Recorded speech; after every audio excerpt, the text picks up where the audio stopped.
Good morning. This is Gerald Lawrence, the Chairman of the Delaware County Board of Elections. I do believe we are now live on Zoom with our September 3rd meeting. Joining me here this morning are board members James Byrne and Ashley Lunkheimer. Good morning, Jim. Good morning, Ashley. Morning. Morning, Jerry. Morning, Ashley. And Lorene Hagan, our Chief Clerk, is with us, and Mr. Bill Martin, who's the county solicitor, is in today, pinch hitting for our usual solicitor, Mr. Parks, who has a court appearance, or actually a trial, requiring his attendance today. We will begin our agenda. The first matter on the agenda is the Pledge of Allegiance, and we will recite, I pledge allegiance to the flag of the United States of America and to the republic for which it stands, one nation, under God, indivisible, with liberty and justice for all. Let's start with public comment. We had some communications that we received in advance of the meeting. We attempted to begin a new procedure.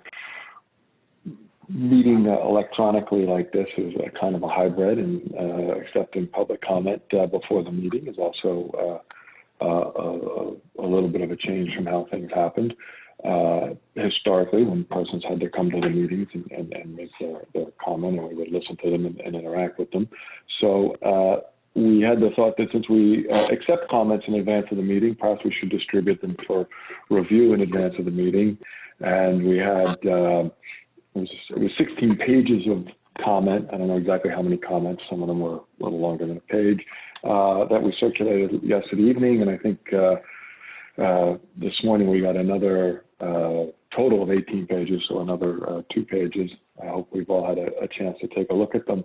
I think we agreed that perhaps we'd have Mr. Martin look through them and summarize them. Some of them are the same question. A couple of them, maybe before we even get to them, I can deal with the issue of should we go forward with the remote ballot boxes. How do we go about collecting the ballots? A lot of persons have the obvious question of, there's going to be a number of these presumably at different locations throughout the county, and how would they be collected? How would there be a insurance that people aren't voting after 8 p.m.? The bottom line is that the voting would stop earlier in the evening, and we would announce that and have signs on them that indicate and make public the time, and we would have persons go around earlier in the evening, county employees authorized by the Board of Elections. They would collect the ballots, and then they would physically close the box, whether with a lock or some device, so that no further ballots could be submitted after 8 o'clock, so that we could comply with the law. That's obviously, those procedures have to be finalized. The board has to have input on that, but that is the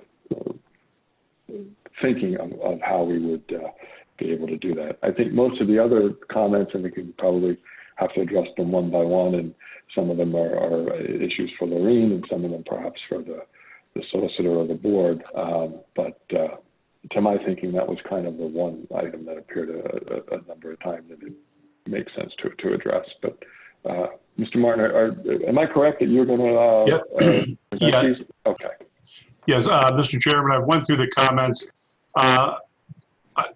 I'm right, I assume that per your agenda, your public comment at the front end is for items that are on the agenda, and the back end are other items? Yes, sir. Nod. Okay. That being said, having went through the items, I believe there are about 7 of these comments that are broadly related to items on the agenda. I can read through them, identifying the sender quickly. I will pause after each one in case a board member wants to jump in and comment or question, or you know, the chair and the board will decide whether I'm just going to rip through them all or we'll answer questions one by one. Okay? That seems fine to me. Everybody, does that sound fine to everyone else? Yes, I mean, I'm happy to interrupt if I have a question. I would say go forward with your process. Right. First comment is from Terry Beraldi, Lansdowne. Will poll workers return scanned and registered, that is counted in-person ballots, to media or to the new Chester location? Second is from Livia Smith. Since you are going to move the election board to Chester, where will the people pick up and drop off election day materials? Lorene, Well, actually, this is Mary Ann Jackson, interim director of elections. I can take a stab at that. sure. So the pickup and drop off materials either the weekend before election and drop off on election night is still a work in progress. We're trying to solve for many different things. We're trying to solve for the pandemic and social distancing and keeping people safe when they pick up and drop off materials. Plus, we're also trying to solve for ease of drop off. So we don't have that process 100% mapped out yet. We are actually looking at potentially multiple locations to drop off materials to speed people through the process. So I'm happy to share more details on that as we get them. In fact, we have a meeting this afternoon to discuss that exact topic. Thank you. Mr. Martin. Next comment is from Kathleen Moran. My polling place is the Drexel Brook Club. I was driving past, saw a notice posted to a tree about the petition to change this polling place. 3 questions. Number 1, is this legitimate? The election has everyone, including me, on high alert when it comes to protecting their voting rights. If it is legitimate, that notification is insufficient. 2, will voters be notified properly if this change occurs? In what ways will voters be notified beyond the sign posted on a tree? Number 3, why is there a petition to change the polling place? You know what, I'll address that briefly, and when we get to Jim's report, he'll have more information. But the short answer is yes, Drexel Brook has notified the Board of Elections that they will not be available for use as a polling place. It was Drexel Brook's decision to make themselves unavailable.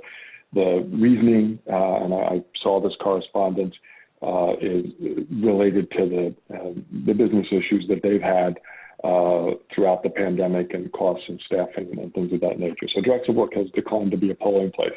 2, part of the process of relocating a polling place that is required by the statute is a posting of a sign at the polling place location. So that's why it's posted there. But to answer your 3rd question, voters will, once the polling place is relocated, receive a postcard in the mail which identifies the location of the new polling place, so you'll know where your new polling place is. And then there will also be signs posted before and during Election Day at Drexel Brook for persons who perhaps missed the postcard directing them where to go. So where specifically the changes are, et cetera, Mr. Savage will address that when we get to his report, to the extent that he's made those recommendations. Okay, Mr. Martin, the next one. Next comment is another one from Terry Beraldi in Lansdowne.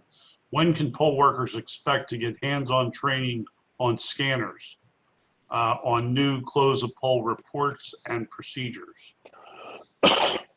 Yeah, this is Mary Ann Jackson again. I'm happy to take that one.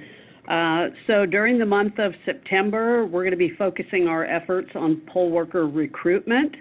So that's one of the big initiatives that we'll be undertaking, making sure that we have the appropriate number of poll workers at each of the precincts. And then October will really commence with our poll worker training. So we'll have a couple of different ways to take that training. For those that prefer hands-on, we'll have the availability for you to take a look at the scanner and, frankly, all the equipment that will be available at the polling place. And there will also be additional training available. So it will be available hands-on, face-to-face, and also online digitally for those people that would prefer to do it that way. But our goal is to get communications sent out to all the poll workers in the month of September with a bit of a schedule and what you can expect to receive. So if you could just hang tight with us for a couple more weeks, we'll be back out in touch with people directly shortly. Mr. Chairman, could I ask a question, please? Yes, sir. When we talk about poll worker recruitment, what are we talking about there, Jackson? Really just making sure that we're in touch with the poll workers. We're finding out where poll workers may or may not be able to show up.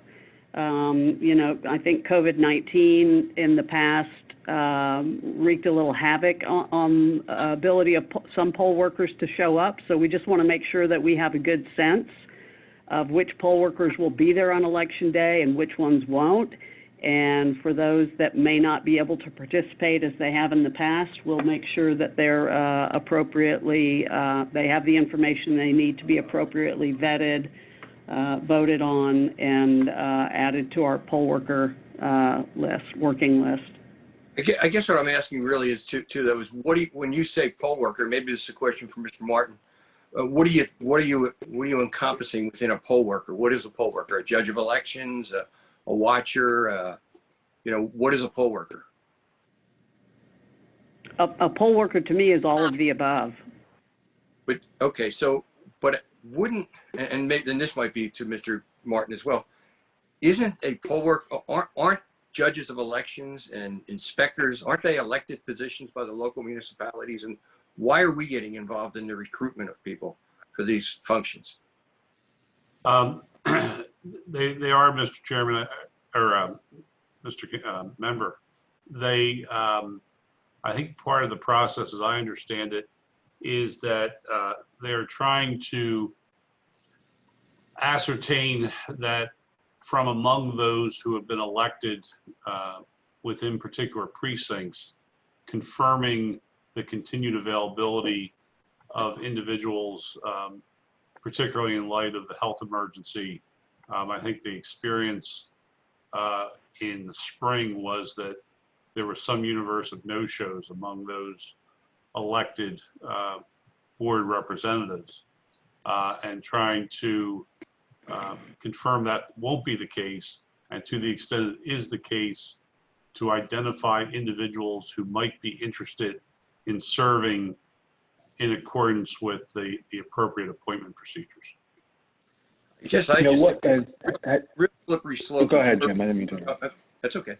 It's a real slippery slope, I think, if we are recruiting, and I think Ms. Jackson used the word vetting poll workers, when we have one party in control, and that's where the recruiting and vetting is coming from. And that's a local election process.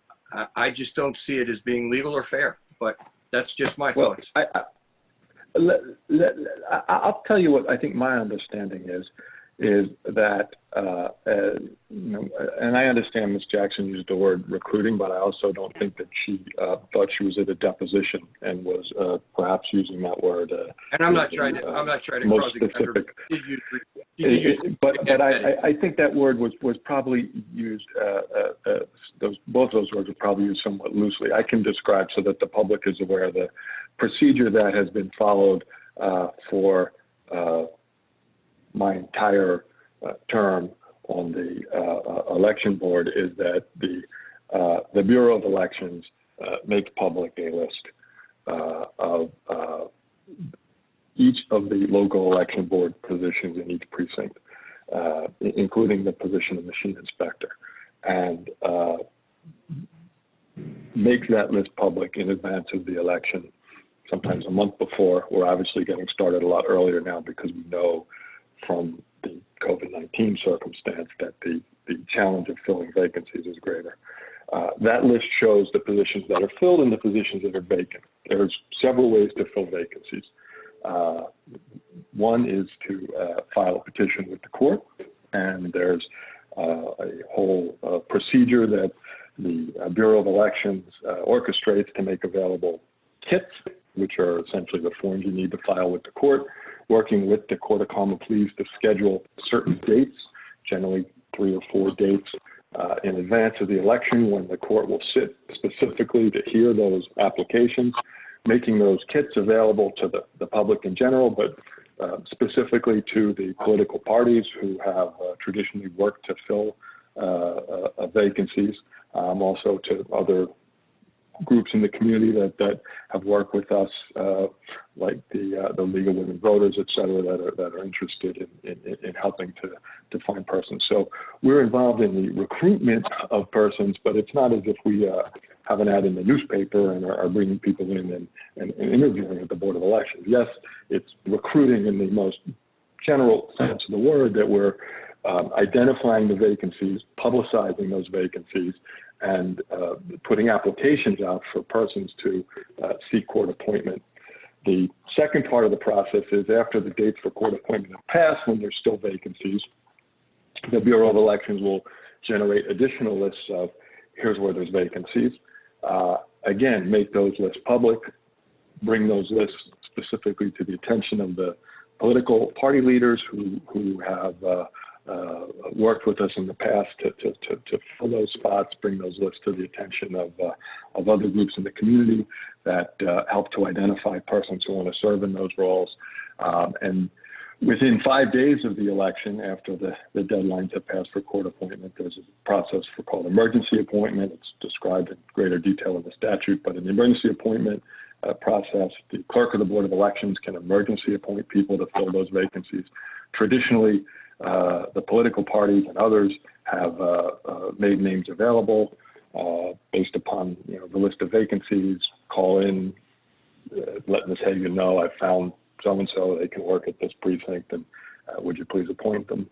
The third fallback position is if we get to election morning and we're aware that there's vacancies, either because they've occurred or we've learned about them on the eve of the election, or because somebody doesn't show up, there's a process called a curbside election, which is, again, set forth in the statute. I won't go into all the details, but essentially those voters present at the polling place at 7 o'clock in the morning can vote to elect somebody to be the judge of elections, and then the other spots are filled pursuant to the statute. So those are the means for filling spots, and we haven't changed anything or begun any processes that violate the statutes and the means that the spots are filled. I think anticipating greater vacancies than we've seen historically, and we have actually seen pretty significant vacancies in the last couple of years, but anticipating even greater, the Bureau of Elections has gotten to work a little earlier, is proactively reaching out to communicate with the local election board officials to see if they will be able to help this year on election day, and Jerry, those vacancies. Jerry, I'm so sorry to interrupt you, but to the media group running this, I've received now multiple emails while the chairman is speaking that I think with really important information that the audio is not, they can't hear it on Facebook, that the audio is glitching every other second, and there are major problems with the audio, so the public is not able to hear all of what is being said, which I think is important. Let me take a look at that. Are you able to hear me all right? I on this end, we're able to hear you quite. Sounds fine here too. Hold on. I got, Okay. it says it's doing on the Facebook feed and the Delco, Pennsylvania feed at the county website. Every second is glitching out. I do hear a glitch on this end, like a tick every now and then. I don't know if you all are hearing it. but I have received 2 separate inquiries from the public about that right now. So I'm sorry to interrupt. Yeah, I don't know. Is it best to go? I was about done with my comments. I know. I I know. I just don't know. I don't know if I think the maybe just the 3 buckets, high level, and perhaps the recording will be fine if people want to get the greater detail that you provided. Yeah. So I don't think we're doing anything substantially different than what's been done in the past, other than moving up the process of trying to identify vacancies and being more proactive in actually reaching out and communicating with the local election board officials to determine whether or not they're going to be able to participate this year. The actual filling of the positions is going to take place the same way it always has, either through the court process and asking our partners in the community, the political parties, to get the word out, to try to find persons to make application to the court, or to seek emergency appointment, or to run in a curbside election. So. Yeah, sure, and I appreciate that, Jerry. That was a very good response. I think you summarized the law well, and sometimes you take for granted. I've been doing this for 40 years myself. Working polls and being a lawyer and presenting petitions to the board, but I've never seen where the county gets involved in recruiting people, and that was the word that was used. And I'm not trying to cross-examine anybody, but my ears go up when I hear the word recruiting and vetting of people. I truly believe that this is, and I want to see the positions filled. And if the local people need help, then I would encourage them to call, and if they need our help. But if they don't need our help, then I think we should stay out of it. I don't understand why we're going into fields that we don't need to be there. I mean, have we had an uncontrollable rash of letters that have come in saying that people aren't going to show up? If so, I haven't seen any evidence of that. So why we're wasting resources and time when there's a lot of other things that we could be doing, or our administration could be doing, than recruiting local poll workers, or is beyond me. I just don't get it. That's all. Okay, I'll proceed to the next comment. This is from Rick Strickler, 58 Ralston Avenue, Haverford. It's specifically relating to Havertown 3rd Ward. Looked at your website. It referred me to a Department of State website that said this polling location is temporary. I was wondering if you were planning on a last-minute change again for this polling location. This location was extremely unprepared for the 2020 primary, using only paper ballots without electronic submission. Continuing on, Ruth Moten, no location identified. I know there are changes necessary in order for all to vote safely. I am against having a Hart print station in the city of Chester. This one-stop voting cannot be allowed in the hands of the city's mayor. He is not a stranger of voter intimidation. I personally have video footage of Mayor Kirkland calling my mother a B and instructing people on how to vote. Allowing this system is opening the door to an election recount. I'm sorry, I want to just pause for 2 minutes, for a second. Mr. Savage, if you could answer the question about the Haverford location, if you have an answer either way, or where you're at on that in your report, I would appreciate it. Yeah, you want that answer now, or when it gets to me? Well, the second thing I'm going to say is that the audio is still basically not working correctly, I understand. And I don't know if the media group suggests rebooting or some taking a break and rebooting. That was what the public had written, someone from the public had written to me to suggest. I don't know if that's the answer, but I do know that our audio is still very problematic for the public.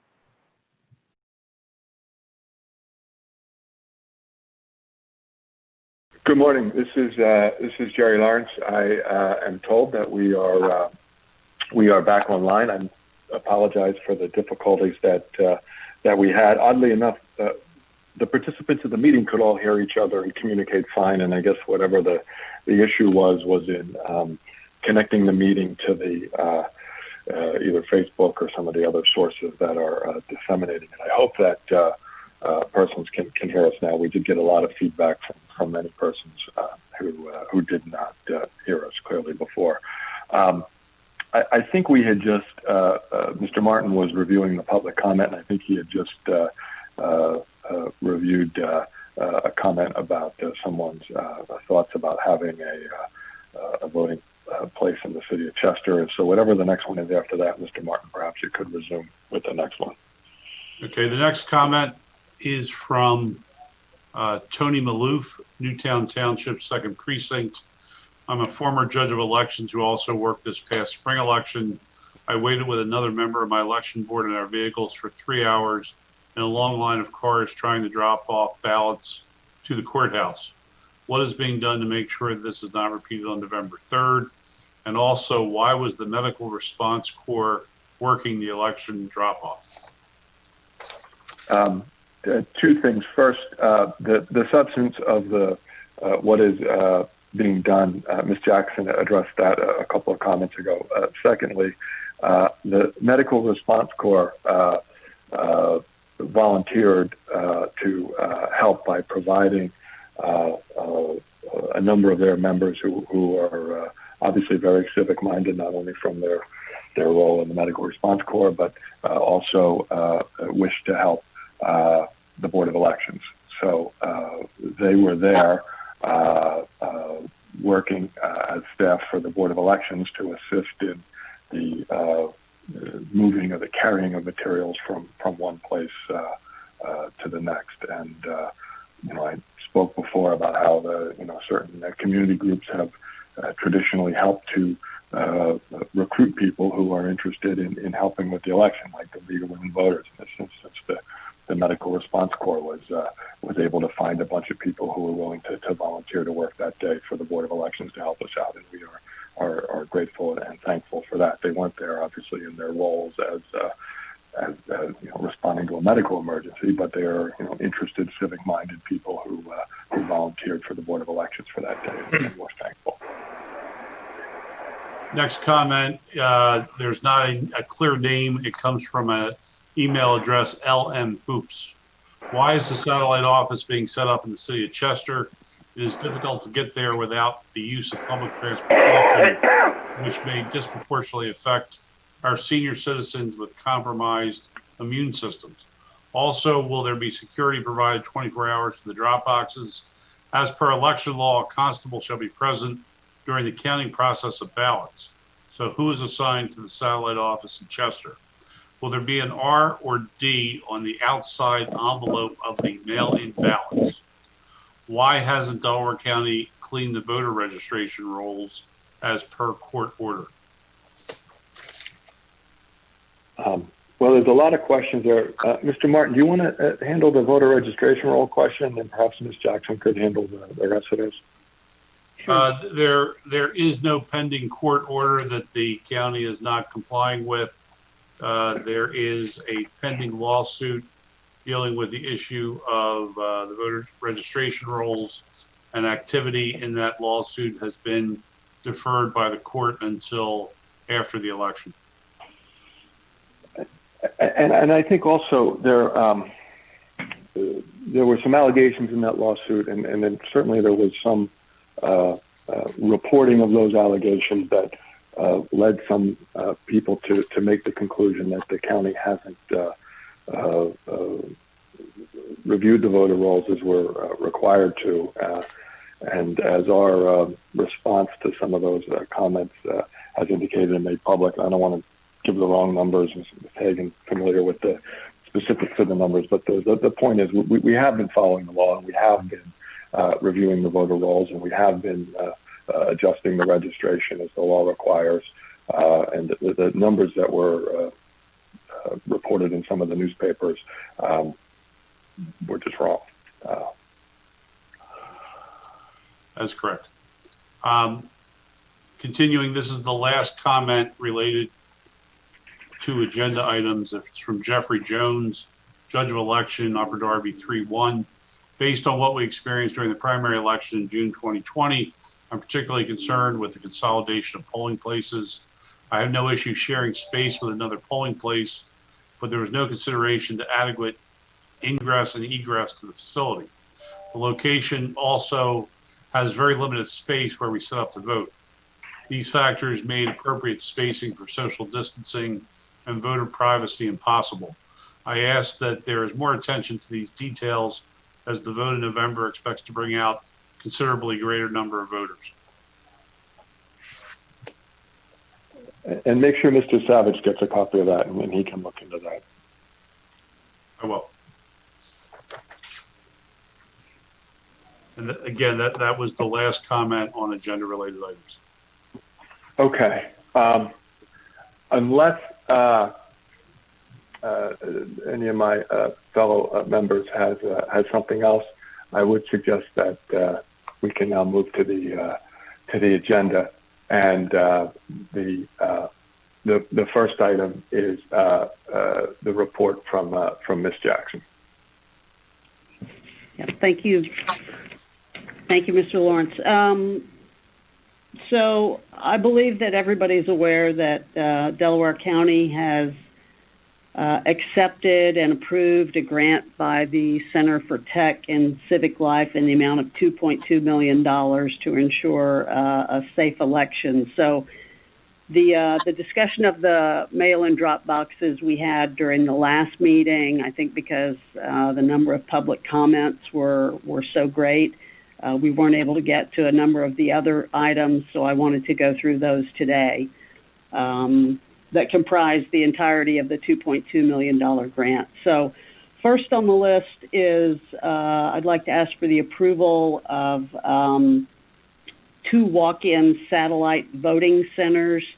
We will continue with the standard retail voting services center in Media as we always have. But we had planned on opening a satellite office in Upper Darby for the primary, but we're unable to do so because of the pandemic. So we have a location set up in the Human Services office in Upper Darby. It's quite a small office, but it would allow people to walk in, get their mail-in ballot, and fill it out, actually drop it off if they so choose. Ms. Jackson, I just want to interrupt for 1 second. Chairman, I thought we voted on Upper Darby itself last time. Am I wrong about that? I thought we had approved Upper Darby at the last meeting. Okay. Does anybody recall it differently? Yep. I think you did as well. Apologies. Thanks. So, I can confirm that Upper Darby was approved in the 8:20 meeting. okay, thank you. So let me just put forth then the request for approval of a satellite office in Chester. We have spoken with the mayor of Chester, and he has approved us to use a 150 square foot space that is currently in the city hall. There's a slight amount of construction that we need to do to it very, very quickly, can be done quickly, and we can actually have that office ready to go for occupancy within the next 2 weeks. All the equipment and materials have been ordered, and we think that's an appropriate location, particularly since elections operations is moving to Chester, but we won't have any opportunity in that particular office to do face-to-face mail-in ballots. So we wanted to provide a space specifically in Chester. And again, all of this is being paid for by the grant money that we have received. So none of that will come at voter or taxpayer expense. All right, maybe to keep things organized and on track, I know you have a number of things to report on, but maybe we'll see now if there would be a motion that could be put forth and we can debate on the opening of an office in the city of Chester as recommended. I would make a motion to continue this because I did not get the report that we talked about at the last meeting. I did get a report that apparently was given out in November, on August 20th at 10:08 this morning. I've asked for the report several times. I don't believe we have enough information We have no more information, even if that report was there, than we had at the August 20th meeting. At that August 20th meeting, we were told that we would have a report justifying the reasons and the specific expenses in connection with this move, and we don't have that, so I don't know how we can vote on this. And I would move that this be continued to a date specific when we have information more than 42 minutes before the meeting starts that we can review and vote intelligently. Is there a second for that motion? I'd like to have Not some, hearing a second, the motion fails. Are there any other motions? I would move for I would move to consider the Chester office. Is there a second? I'll second it. Is there discussion? Yes. Good, Ashley, I'm sorry. No, I was going to say, I think that Mr. Byrne has some questions for Ms. Jackson that I think you'd like more information on. So I'd like to see that happen as part of deliberating on this issue. You know, giving me information, we're spending, whether it's our money or other people's money, we're spending millions of dollars at a clip at meetings. And, you know, if we were on any other board of directors, we'd be sued for malpractice or thrown off the board of directors if we made votes like this with such sparse information. I don't understand how we're operating like this. Now, I've looked to try and find information that I can't get from anybody. Tried emails, tried other ways of getting information. I can't get information. There are no minutes. We haven't approved a set of minutes from our meetings since April of 2020. There have been at least 6 meetings that were public meetings that cannot be denied. And if I'm right, Mr. Solicitor, minutes are supposed to be taken at every public meeting. Am I right about that? Is there a video record of each of those meetings? No, I'm asking you another question. Yeah. Written If minutes. there's a video record of each of those meetings, that suffices as the record for the meetings. I disagree with you. I think I would like you to check on that because I don't believe that's true. I think there has to be written minutes, and I think that the Sunshine Law specifically spells out that there has to be written minutes from each meeting because the public needs to get a summary. They don't need to sit through 6 hours, and I don't think it's fair. I think we're doing a lot of things in the dark here. I think we're making decisions on millions of dollars of money, and as well as affecting the rights of taxpayers and one way or the other with respect to voting. And we don't have the information to do it. We're buying things before we vote on them. It's really becoming a rubber stamp and a joke. I don't know how we can vote on things without having any information on them. I don't know what the need for the city of Chester is. We just rented a building. How much was the rent on that building, sir? Anybody know the answer to that? Rent on that building is north of $300,000 a year. For 5 years. It's a 5-year lease. Okay. And then the original plans were to put the election bureau or the registration bureau down there, right? And I understand that is not possible. Is that correct? There is discussion about the timing of that change. Okay. Or will be available for the presidential this 2020? Because that was what we rushed to get the lease for. That is not, I'm sorry, that is not my understanding of the major concern about the lease. The major concern about the lease, I thought, and please correct me if I'm wrong, was that during the primary election, we needed to use the county council room and the jury assembly room along with the cafeteria to accommodate the count because it is a different and more extensive, requiring more equipment process than it has been historically due to the increased mail-in ballot operations. And that is not affected by whether or not voter registration moves before the general or not. In my view, that is, we have a tremendous amount of equipment. We do not know in November whether the courthouse and the government center, would be open to the public. We do not know whether those spaces will be in use.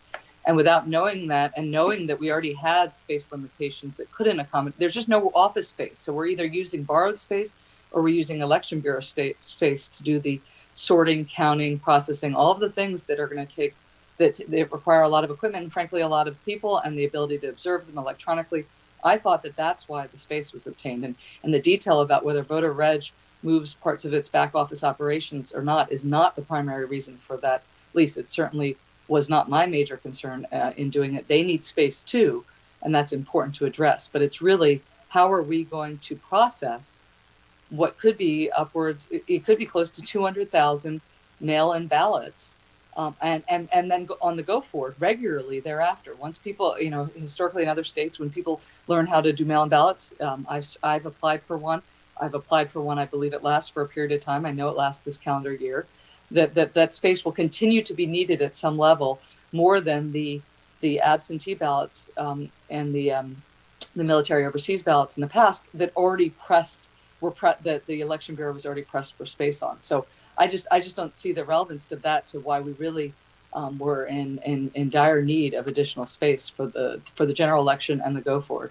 Well, with all due respect, maybe I disagree with your summary, but with all due respect, if we had minutes from the meetings, perhaps we could solve these issues more quickly. And I think that I think it's illegal for us not to have minutes. And I think that as lawyers, each of us are subject to $1,000 fine for each time that we disregard the Sunshine Act, and a $2,000 fine for any time that we do that we do the same thing in multiple occasions. The act of not having minutes since April 16th, I think, is a clear violation of the law, and it makes me very nervous as a lawyer. I don't want to lose my license over this volunteer job, and I don't want to be fined, and I don't think any of us should be operating without the law. I think that let me finish, please. I think I'm sorry, Jim. I thought you were. That's okay. That's okay. I understand. I think that when we met on August 20th, the directive was to Ms. Jackson, who is now the interim director of elections, was that she was going to get us a good summary of why the move to Chester City was necessary, what it would cost specifically, and why we needed it as opposed to this other space.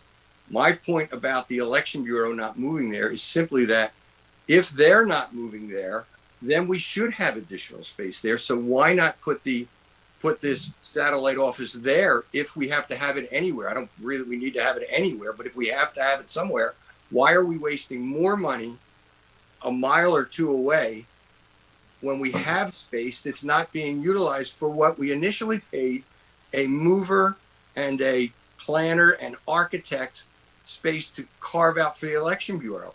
If it's not going to be ready for the presidential primary, why are we renting more space? That makes no sense to me. We're just being really irresponsible. I mean, it's just, I don't care where the money's coming from. It's great that we got a $2.2 million grant. It's great that we got another $2.5 million coming in from Mark Zuckerberg or whoever's sending in the money. But why not use that money for something good? Why not use it for the people that are out of work and don't have jobs and can't pay their taxes or pay their mortgages, rather than put additional space? How hard can it be to vote? We got drop boxes, we have postage return, we have now a truck that I understand has been purchased or is thinking about being purchased to the tune of $400,000. It's a waste of money. I don't get it. I'm all for open elections. Everybody should vote. I agree. Everybody should vote.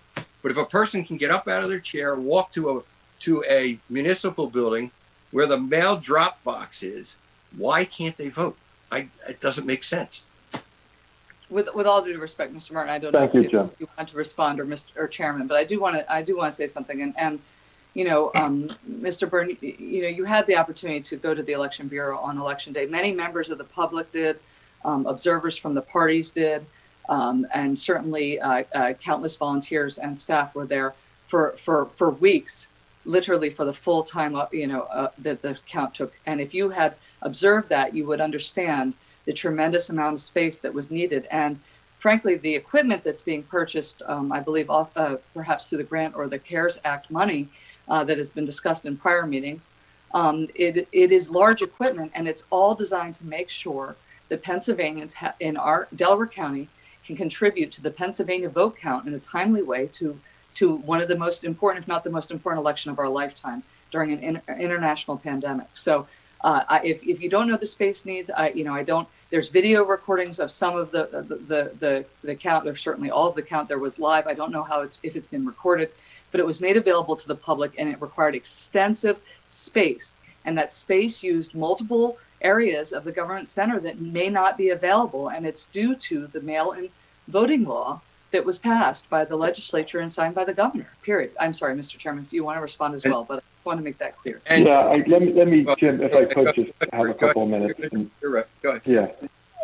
So you raised 3 or 4 things, and I'll respond to them. First of all, I'm also concerned if there's some violation of the Sunshine Act. My understanding from the solicitors is that the video recording and audio recording of the meetings that we have made available to the public satisfies the Sunshine Act. If there's some doubt on that, I'd ask the solicitors between now and the next meeting to get us a definitive and formal opinion that we have complied. And if we need a motion on that, Jerry, I'm happy to move for that. Like I don't know that last time. Okay. But wait, just let me finish here for a moment, please. If we need to have minutes, we have a video and audio recording. We can make the minutes. And just one thing on that, just so we don't get too far off. At least the meeting from July 30th is unavailable. Even that's unavailable. So what are we doing here? What's the big secrets? Why are we doing this? I don't get it. Well, Jim, thank you. I'm not sure why the meeting from July 3rd is unavailable. If it is unavailable, let's get it made available later today. I really disagree with you when you say that, we're doing things in a big secret or we're doing things in the dark. I've 15 plus years on the board. I've seen more public participation since COVID over the last 6 months or so than ever. We make the meetings available to the public by video. They were never available by video. They were always on a weekday morning when many people were working. You had to come to the courthouse in person to view those meetings. With a handful of exceptions over that 15-year period, the meetings were largely conducted before either no members of the public or just a handful, 5 or less members of the public. There was probably, less than 10 meetings, probably less than 5 meetings in my entire time when there was more than 5 people in attendance, and they were when certain specific issues came up.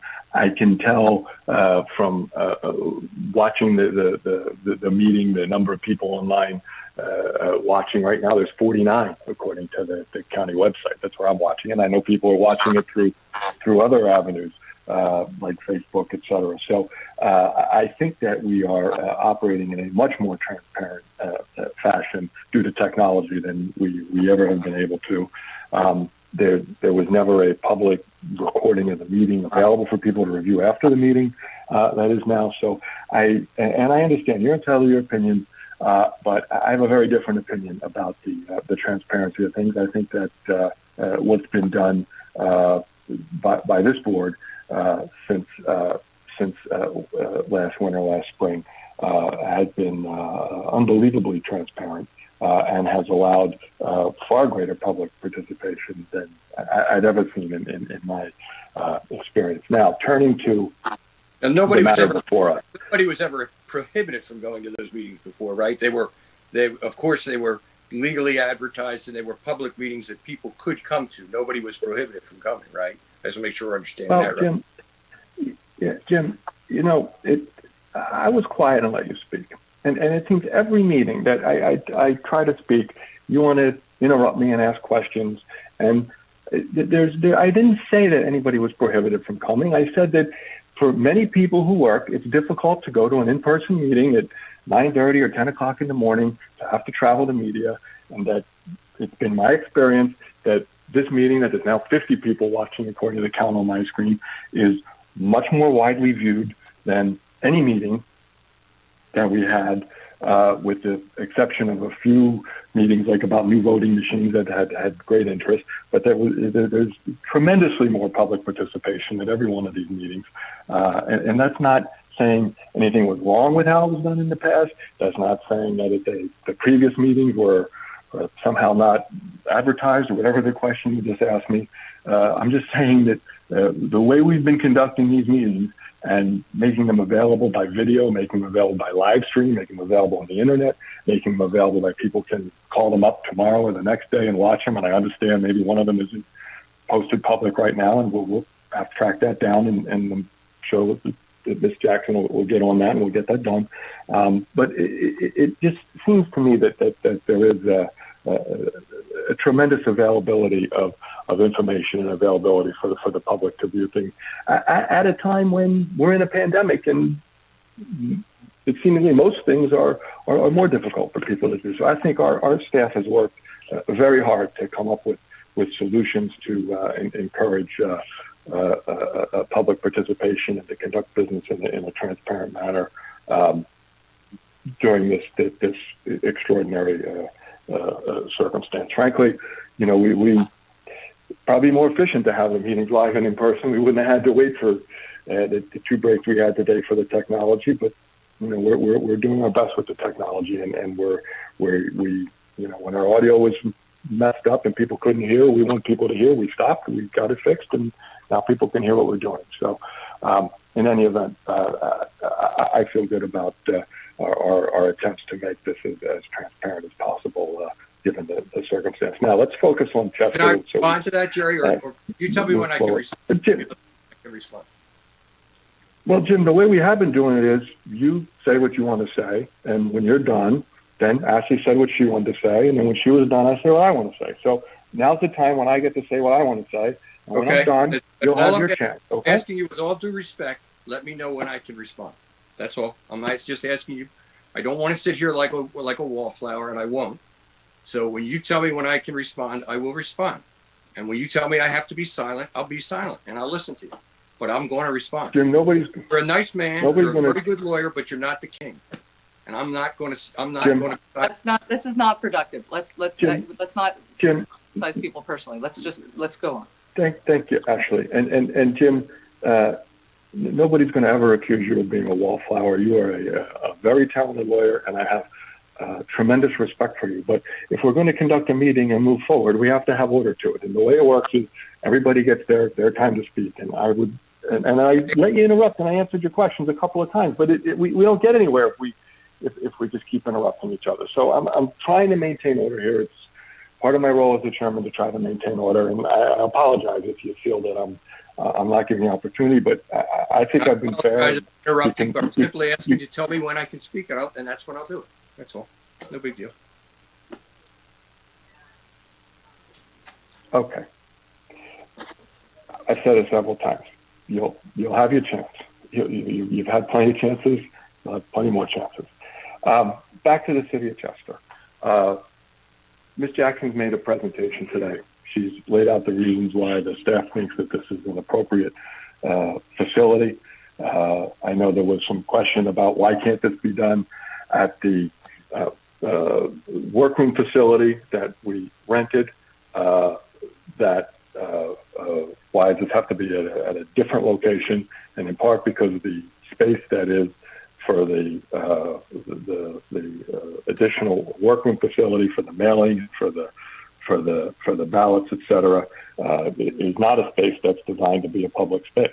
It's designed for the staff to do their work, for the watchers to come in for the parties and do it. So it's public in that respect, but it's not a retail location that's designed to have constant traffic in and out. So that's why it's more appropriate to have the satellite voting location in a different space than the space that was rented for use by the Bureau in their ballot activities. I do think that part of what's being done here is to create opportunity for people to vote. And we have over-the-counter voting in media. We've had over-the-counter voting, the practical effective media for a long time, and that people could come in under the old rules and get an absentee ballot and vote it there and return it there, et cetera. We are putting a facility, or we have already voted last week or 2 weeks ago at our meeting, to put a facility in one corner of the county over in Upper Darby. This is putting a facility in another geographically diverse, other corner of the county down in Chester. It seems to make sense to me. It's going to make it voting more available to people, and I think ultimately that's one of our missions, is to encourage participation in the system. I think this does this, and I intend to vote in support. So I know Mr. Byrne has something to say, and if Ms. Schornheimer does, we can hear from everyone, and then we'll take a vote. So Mr. Byrne, the floor is yours. Okay, I'm not interrupting Ashley. I don't know if she had something. Am I okay to go? Go ahead.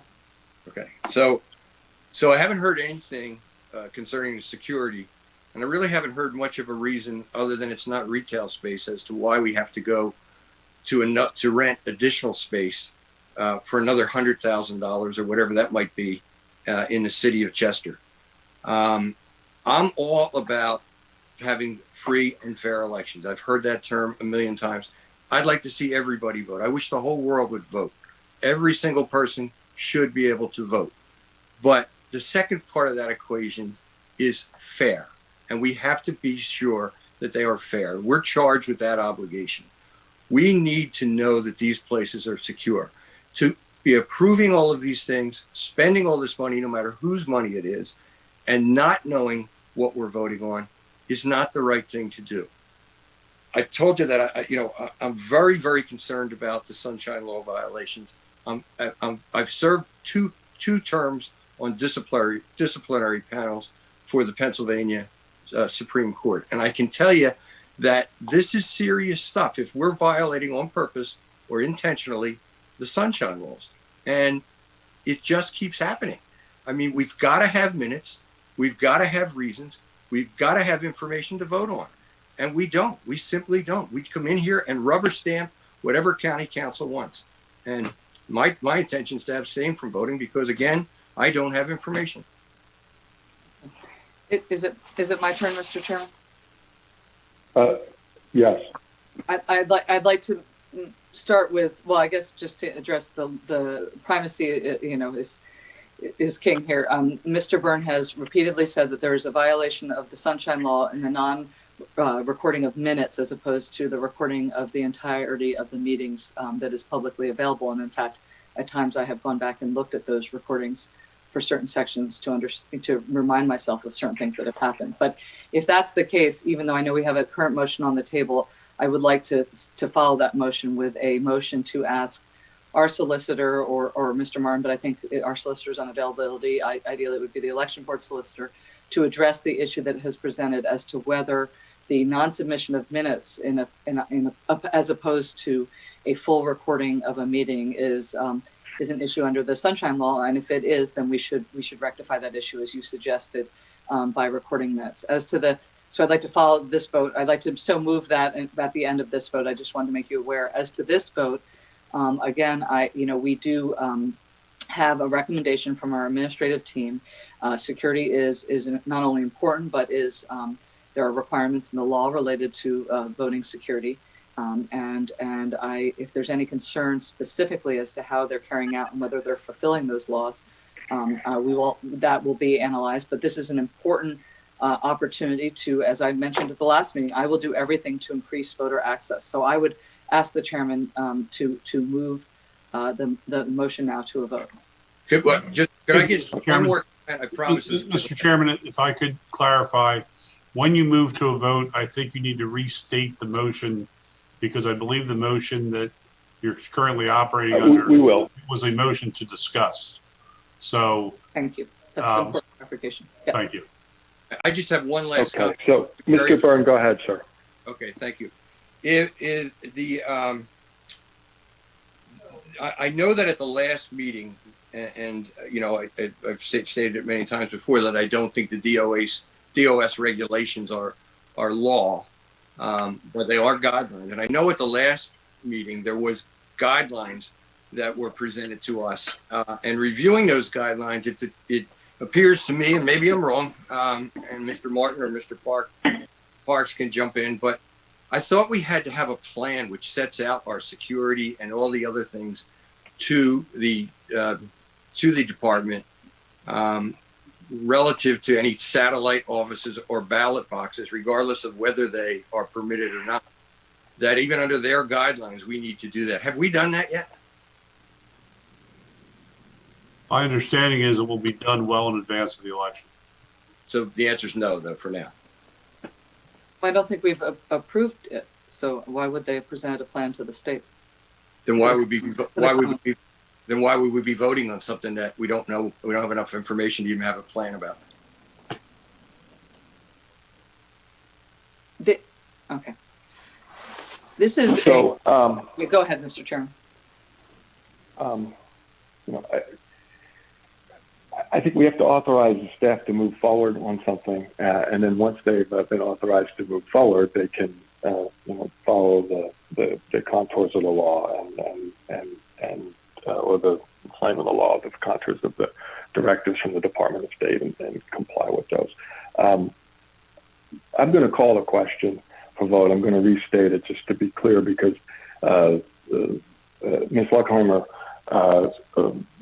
original motion may not have been clear. I understood her motion to be a motion for approval of the recommendation by Ms. Jackson to put a satellite voting facility in the city of Chester. Is that correct, Ms. Luckheimer? Yes. And then to offer discussion. Okay. If it wasn't clear, thank you for restating it.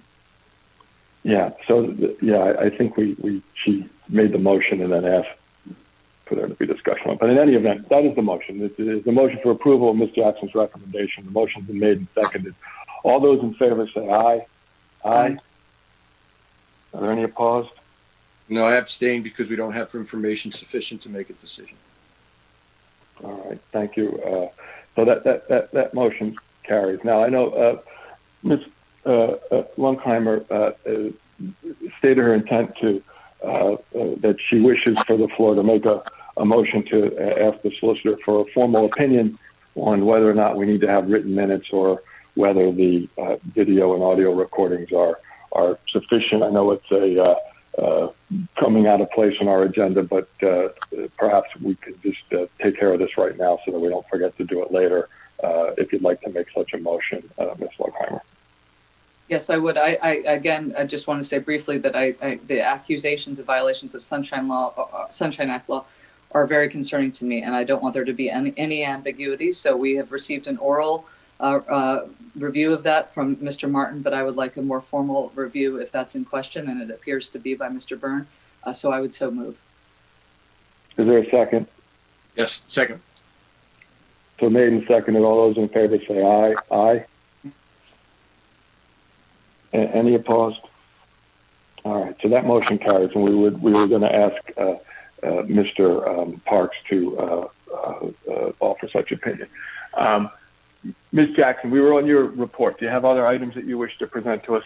I do. The second one that I wanted to present, and thank you, Mr. Chairman, and the rest of the Board of Election members.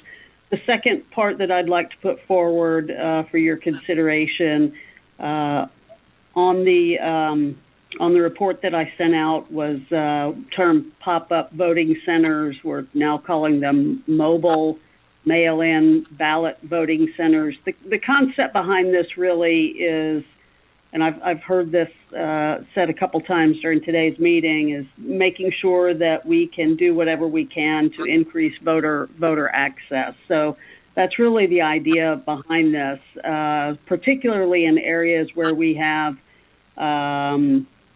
senior communities and communities of color. We had low voter turnout in the primary elections. So the thought behind this concept was to be able to deploy mobile, much like the satellite centers, but to take the concept of the mail-in ballot voting to areas where we had low voter turnout. To do it in a safe and secure way, the plans would call for equipping a secure truck to hold the equipment for up to 12 election bureau clerks and secure networking capabilities that could be deployed on a daily basis in various areas in the community. So again, the rationale behind this transportable concept really is to minimize the spread of COVID-19 by reducing potential crowds and extended lines of people at Election Day polling places. Much of the feedback that we've gotten from voters has been around their potential fear of getting out and exposing themselves to large groups of people from a COVID-19 perspective. So the concept behind this really is, again, to take the mobile mail-in ballot voting centers to areas that we think are in great need.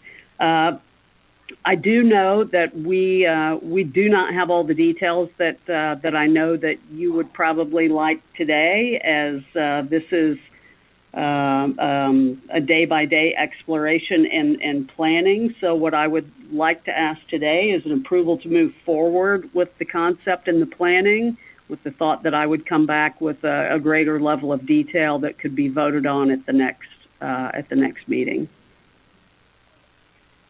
All right. Do we have such a motion?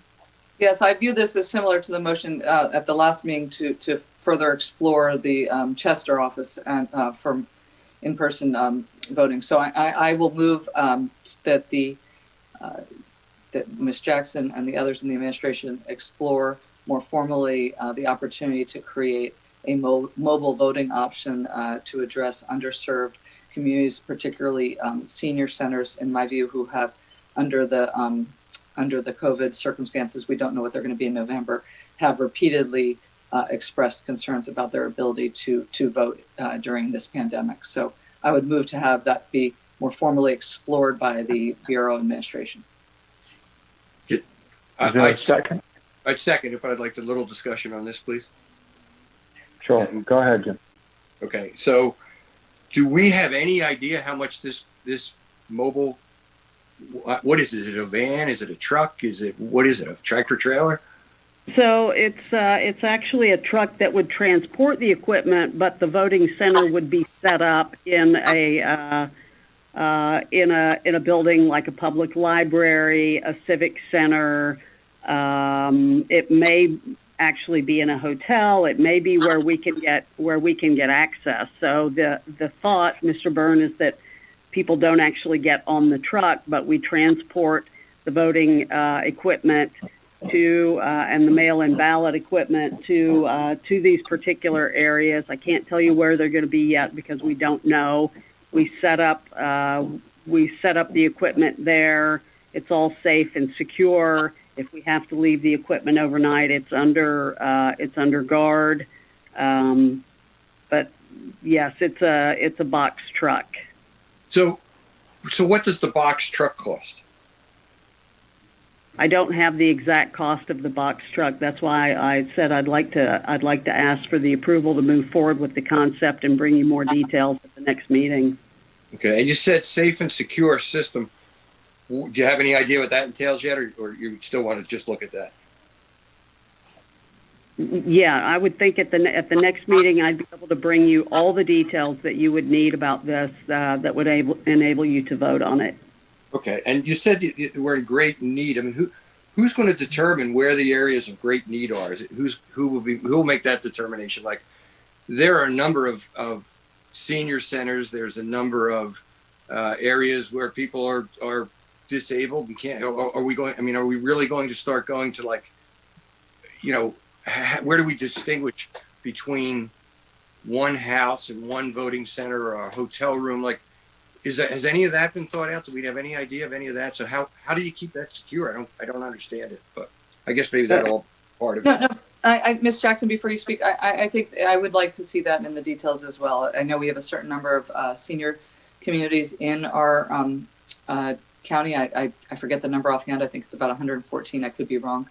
But I would like to understand that as well. I think, I certainly want it to be clear and transparent that there's not a targeting of voters, areas of the county in which one group of registration for a party is higher than the other. So I would appreciate that when the information is presented, to see that, to have an understanding of that as well. Yeah, thank you. Actually, I think it's a good point. But the other point that flows from that is, I mean, there's a lot of seniors who can't afford to be in senior centers, and where do we draw the line between? I mean, do we then drive the truck to their house? I mean,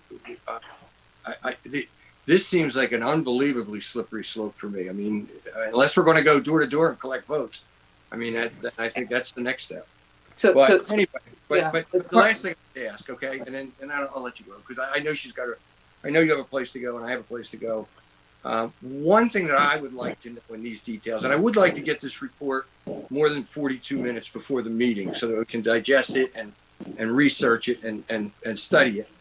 But I'd also like to know if somebody could give me a total of how much money, and I don't care whose money it is, but how much money have we spent so far on this election?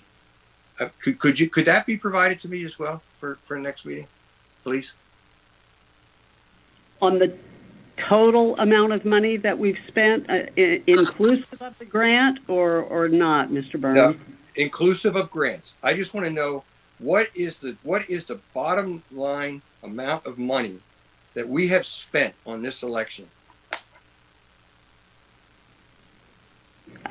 I don't know the answer to that, but I'm sure that we could get back to you with that, or at least close to. Mr. Burns, for clarification, many of the expenses that I think you're referring to will be helpful in this election and will be useful to the county for many years into the future.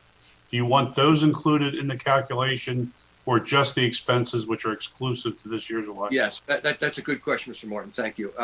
What I would like to know is how much money County Council and this board have approved to spend since January of 2021 through whatever date our next meeting is. How much money have we approved to spend and spent, whether it's our money, grant money, or other money, and what other items are on the table? Like how much more do we anticipate that we're going to spend by November? I mean, I look at us as kind of a board of directors here, okay? And my job is to be fiscally responsible as well as to be fair. And I couldn't tell you because there's no minutes, there's no reports. I just don't know how much money is being spent. As I said earlier in the meeting, I'd be thrown off of any other board I was ever on if I acted in this way. And I don't understand why we do this. It doesn't make sense. I need to know what we're spending and why. Thank you. And again, to clarify, in many of those cases, you're asking for the money that the county is spending because it's not money being spent by the Board of Elections. Yes, I'm asking for, and I'm not trying to parse words here. I mean, I think I think we can get on the same page. How many dollars have been approved to be spent by the Board of Elections and have been approved to be spent by the County Council related to election activities since January of 2020 through November, and what's anticipated to be spent or to be approved through November of 2020? And I don't want to parse words either, but I want to clarify that while Ms. Jackson is providing the expenditure information here for context, this board is not being asked to approve expenditures. This board is being asked to approve designations and determinations in the administration of the election that are being facilitated by expenditures approved and being made by the county. Couldn't agree with you more, but okay, I think we know what you want. But okay, you don't have to cut me off. But I agree with you. I agree with you 100%. I don't have any money to spend, and this board doesn't have any money to spend. But I do think that one of my jobs is to understand what the taxpayers or what anybody's spending, because we're in a bad time right now. And if we're spending money on things that we don't need to be spending money on, it makes no sense. Let's get to one of these organizations to give it to some of the people that need it. I need to know what I'm spending money on. But I think, is that not, Mr. Solicitor, is that not a request of County Council? I don't know how this board or Ms. Jackson could answer that request. We're paying her $20,000. We could talk about the approvals that we've made and the recommendations to County Council. That's our under our authority. But I Mr. Solicitor, how would that actually be correctly processed? I mean, certainly Ms. Jackson can't do it. It's not a fair request. What do we have to hide, Ashley? Nothing. I have no problem doing it. I think that Mr. Martin raises the point of whether it goes to county council. I don't, asking Ms. Jackson to do that, if she has no authority over is not the right request. I'm not saying you can't make a different request that's correct. I'm not real sure what her authority is. I know she's getting paid $20,000 a month, so I would suspect that she has some knowledge of what we're spending, I would hope. But again, I don't know. I'm not really sure. What I would propose that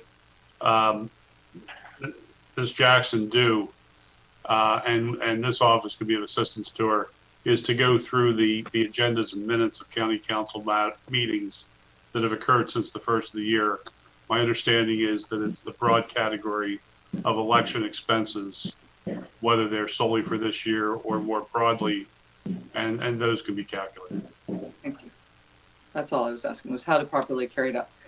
Thank you. The other two concerns I have are, I think if there's an ability to annotate that with the source of funding, I think that's important information, whether Mr. Byrne does or not. I would add that to that request.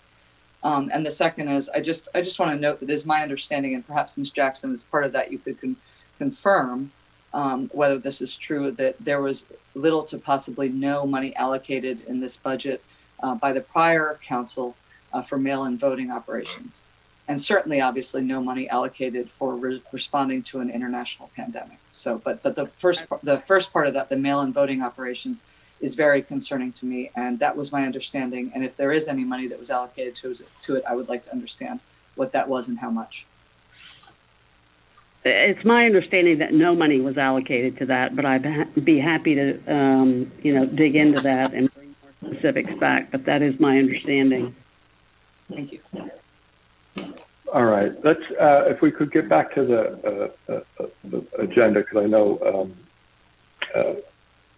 two of the three members have something at 1 o'clock, so we're going to adjourn at 1 o'clock one way or another, and we've got a couple of things that we should try to get through here, not the least of which is the polling places.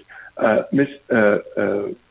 Jackson, do you have other matters that need to be presented today? No, I'm actually happy to move on. Thank you. Very good. And did we do what needed to be done about the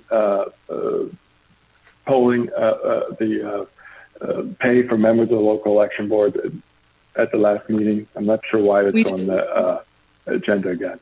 We did not actually approve. So, Ms. Jackson, I do think you have one more item. It's listed separately, though, on the agenda, which is the grant money authorized under the grant. There's $100 available for training of poll workers. And at the last meeting, I believe we asked Ms. Jackson to present to the board how that would be offered as an opportunity to encourage such important poll worker training on these new scanners before the election. So, Ms. Jackson. If I could speak to one item before we go forward, that the reason it's on twice is because this is different than just identifying the incentive pay for the training. I wanted to be clear as to what our current expectation is of a pay scale for our board member or for our district board members.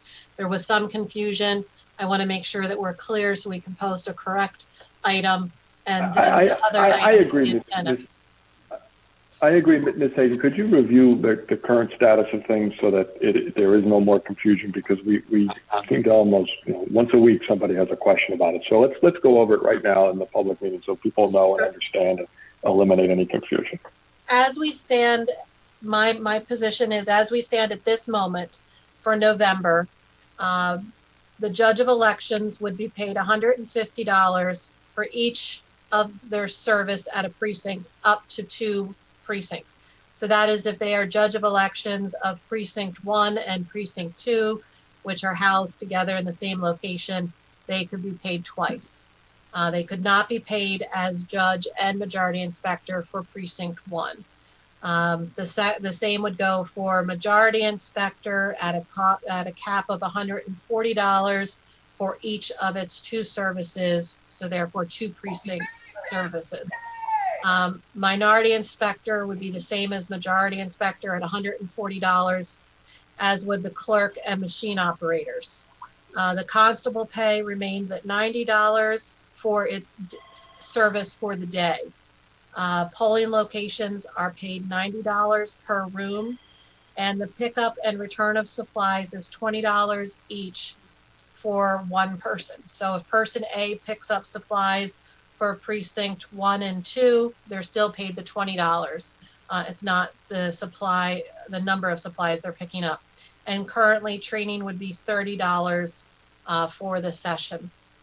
I understand that training is under consideration on another motion or other measure, but that is what we are considering paying forward for November. Would the board agree with that, or do I need to amend the payment?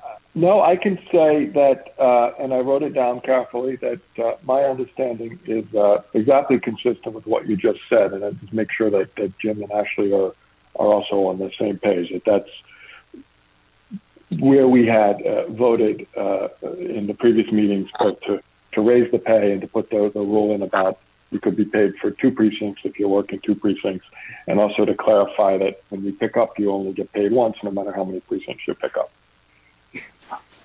I believe that all that is consistent with one exception, and correct me if I'm wrong. I believe we have tabled the training pay incentive to this meeting after other meetings. But I thought that $30 was not carried forward. It was only for the primary, whereas the rest of the decisions were more the decisions about the pay changes for the other positions, judge, minority inspector, et cetera. Those were meant to be permanent, but the training pay was meant to be temporary, and we are revisiting that today. That was my understanding. I believe that the indication was $30 with an additional $25 that went to the primary. Okay, so they were thank paid you then. $55 in training for the primary, and I know we have an open matter on the training for November. Thank you for that clarification. Then you have fully refreshed my memory. Thank you. Thank you. And real quickly, I agree with you, Anna, but I do think that we discussed last time, and I think it's important to keep in mind that, we've heard a number of times that we're in a pandemic situation, and I do think people should be paid fairly for doing extra work during this time. But I think that we've got to be very careful that this is really a slippery slope again to making a centralization of local responsibilities. So I don't want it to become a situation where there's, one person doing 2 precincts all the time. I understand it's an emergency. I can deal with that, but I think we got to keep in mind the importance and necessity of keeping the workers local to the local precincts. But with that,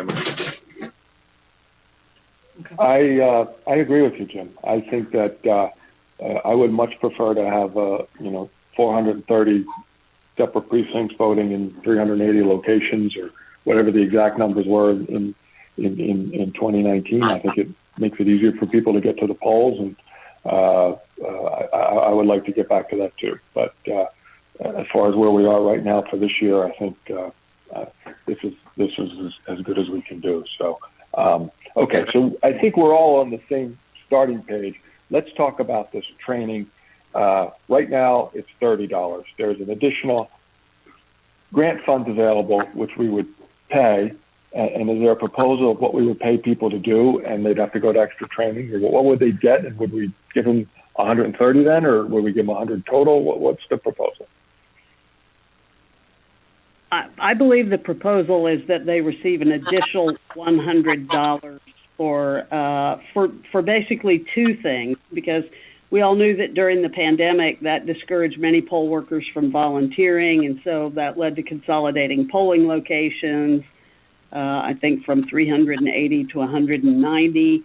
So this money is recommended really as almost a type of hazard pay, but in trying to create, I think, more of a pay for performance environment. My recommendation would be that we pay $50 upon completion of the training, and all of the training, not just 1 or 2 sections of it, and that money only be paid, and that the other $50 be paid for working on election day, so that those 2, you must fulfill all the training and working on election day to receive the $100. So to me, it's in essence a zero or $100. You do the training and you work on election day, or there's no additional money available. That would be my recommendation.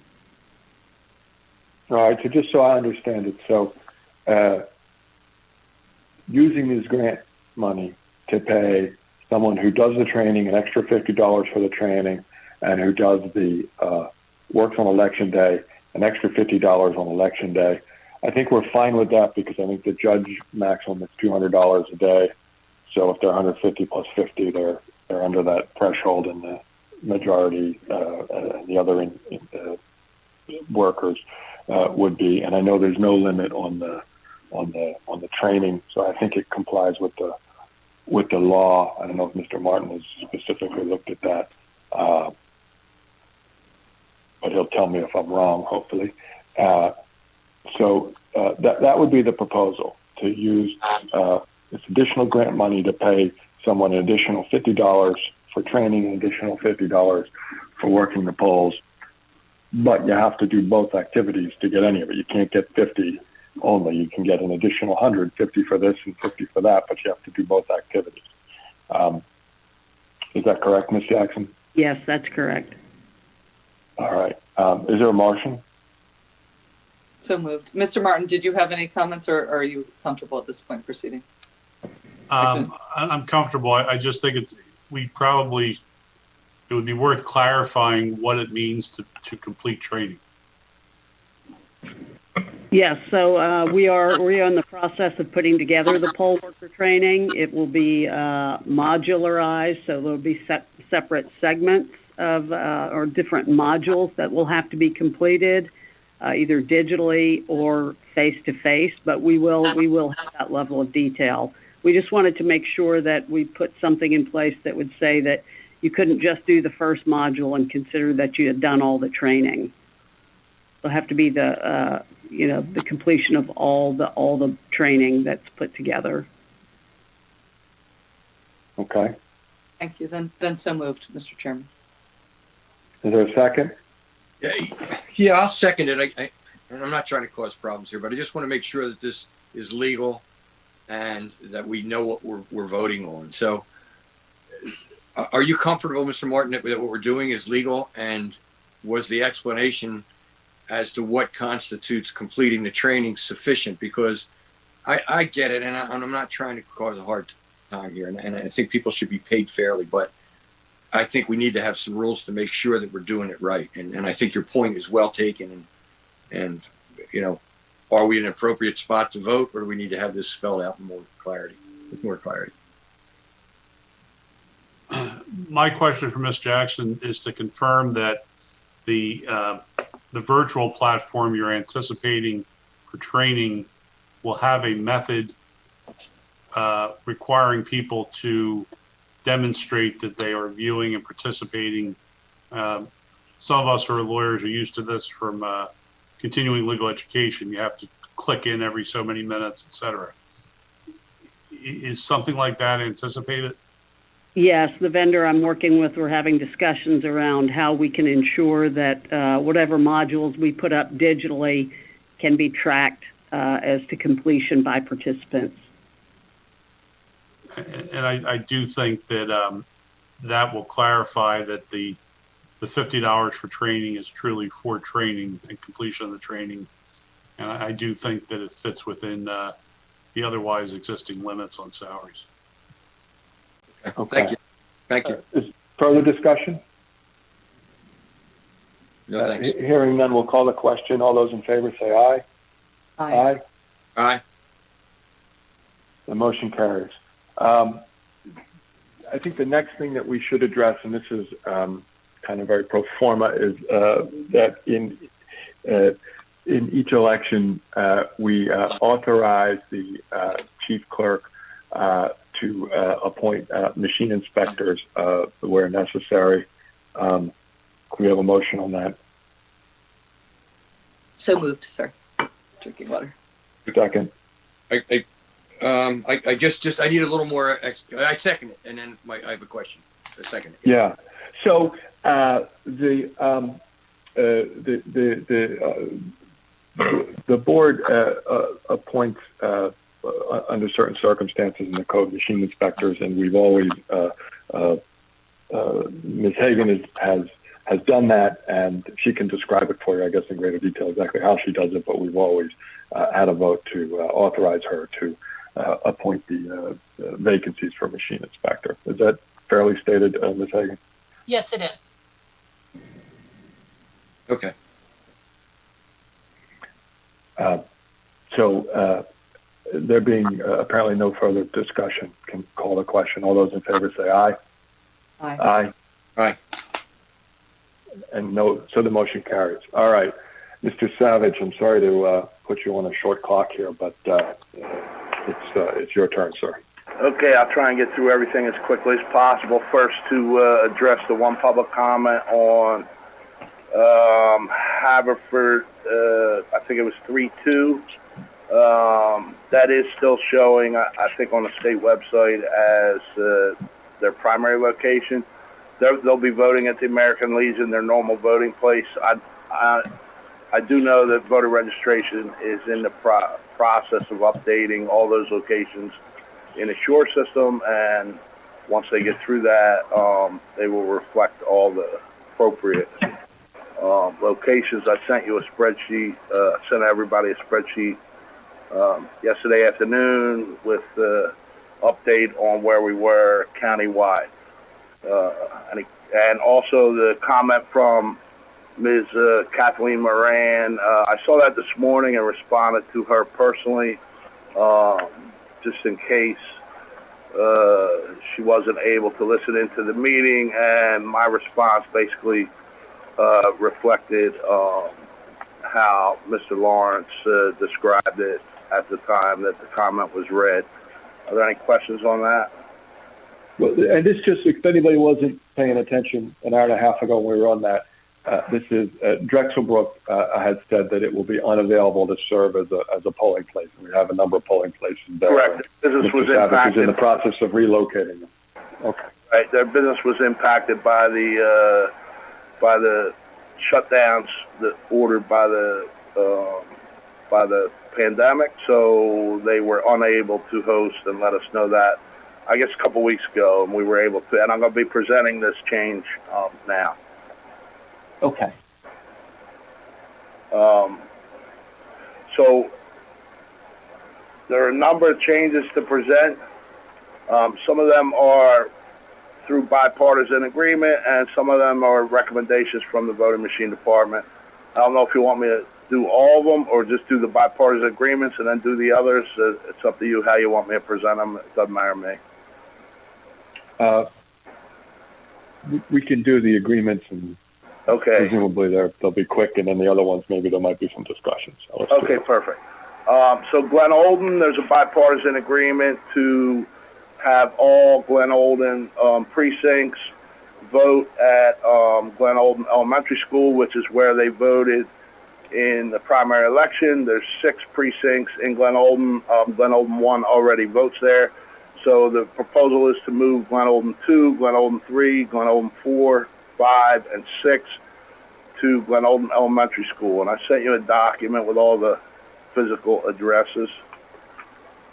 There's also a bipartisan agreement in Yaden to remain in their primary voting locations. That would move Yaden 2 and Yaden 3 to the William B. Evans Computer Magnet School, and Yaden 8 and Yaden 9 to the Penwood East Junior High School.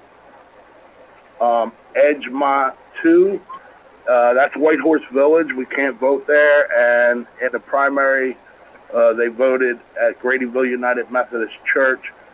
Subsequent to the primary election, that church suffered pretty major storm damage, and then was also sold to a new congregation. So we had a considerable amount of time trying to get a hold of the new congregation. We finally were able to do that. They're happy to host Edgemont 2 for as long as necessary. I notified the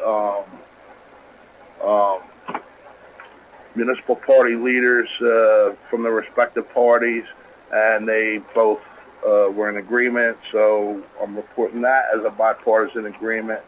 And lastly, Upper Darby, Upper Darby 1-1, the building is unavailable. They voted Aronimink Elementary School in the primary, proposing to move that. Upper Darby 1-8 is the Drexel Brook Club, which we just talked about. I was able, with the assistance of State Representative Mike Zabel, to secure an agreement to move this to Drexel Brook Community Center, which is about 100 yards away from the Drexel Brook Club. Inspection was done on that. I think that was included in the packet I sent you. Upper Darby 2-1 is the senior center, not available. So they voted Alden Elementary School in the primary, proposing to move that to the Alden Elementary School. And Upper Darby 3-3 was a previously quote unquote homeless precinct. I was working with Mr. Grace prior to the pandemic to try and find a location for this precinct to vote.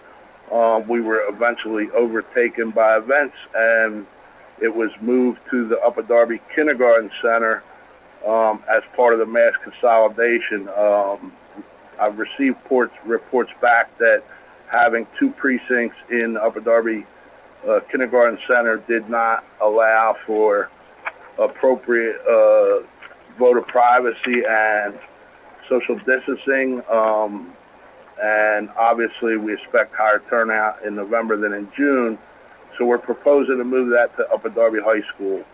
So there's 4 precincts there: Upper Darby 1-1, Upper Darby 1-8, Upper Darby 2-1, Upper Darby 3-3. Subsequent to notifying the party leaders of those, both municipal leaders independently sent agreements to do so. So that is being reported also as a bipartisan agreement.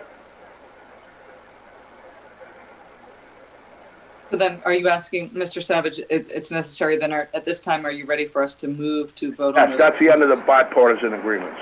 I'm sorry. Okay, Yeah, so thank can we have is there a motion to approve the agreement? So moved. The precincts, I'm sorry, I get tongue twisted sometimes. I have to say move twice. Is there a motion to relocate these precincts as Mr. Savage detailed? Yes, so moved. Any discussion? All those in favor say aye. Aye. Right. So that motion carries. Do you have anything else, Mr. Savage? Yes, we do. We have a few more. Fallcroft 1's normal polling location at St. John's Lutheran Church was unavailable in the primary.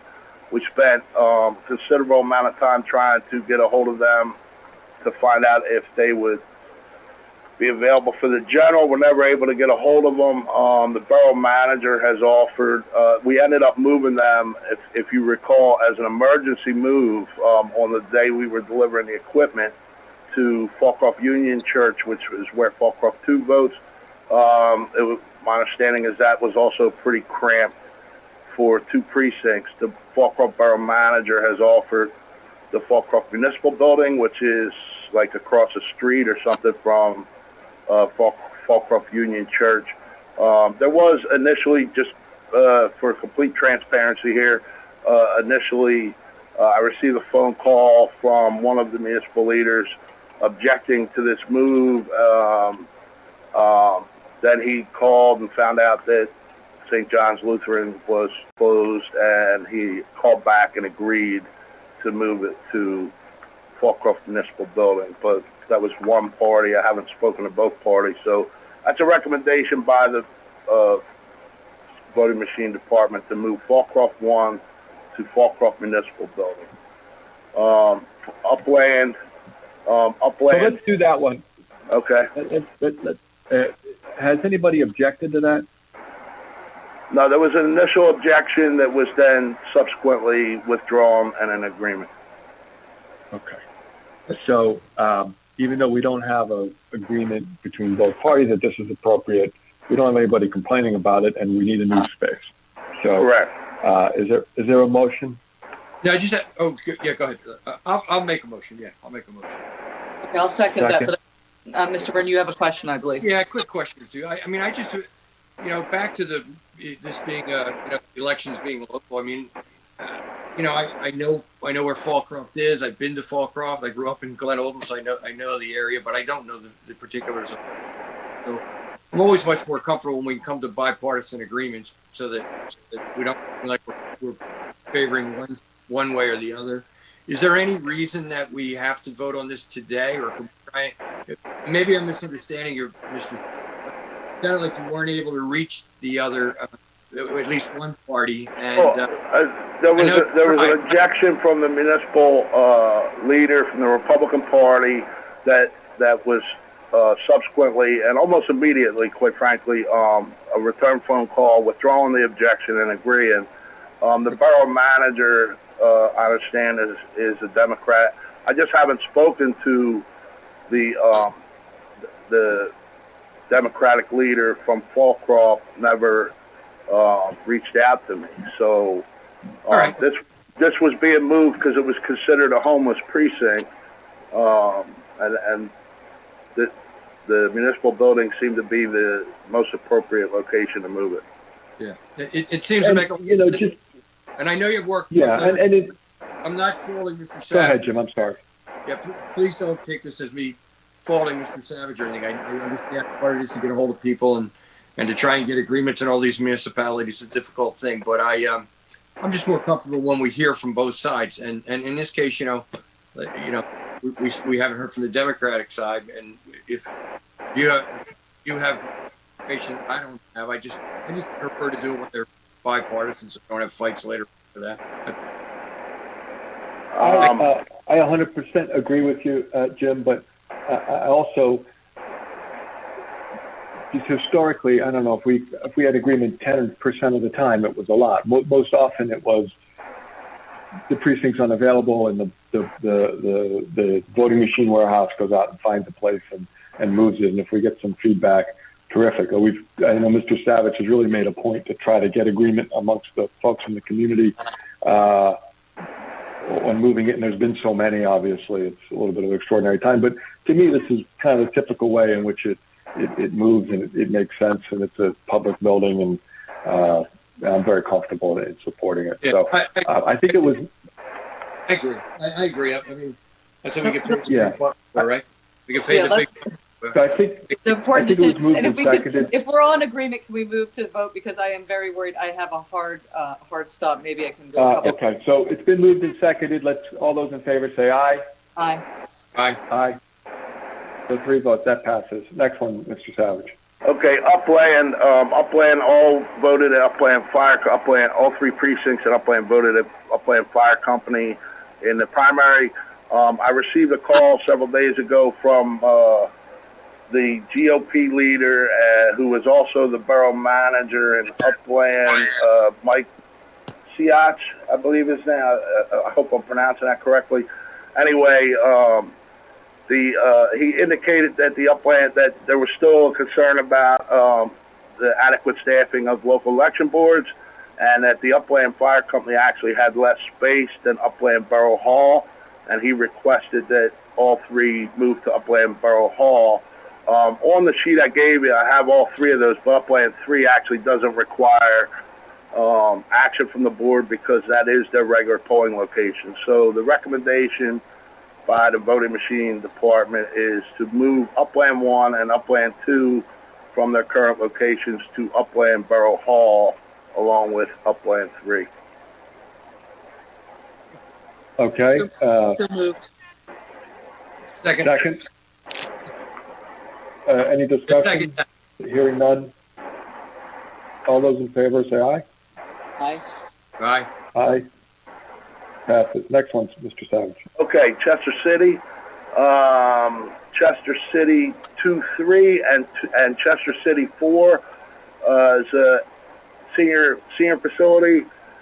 They voted at the Days in the primary. They have to be moved.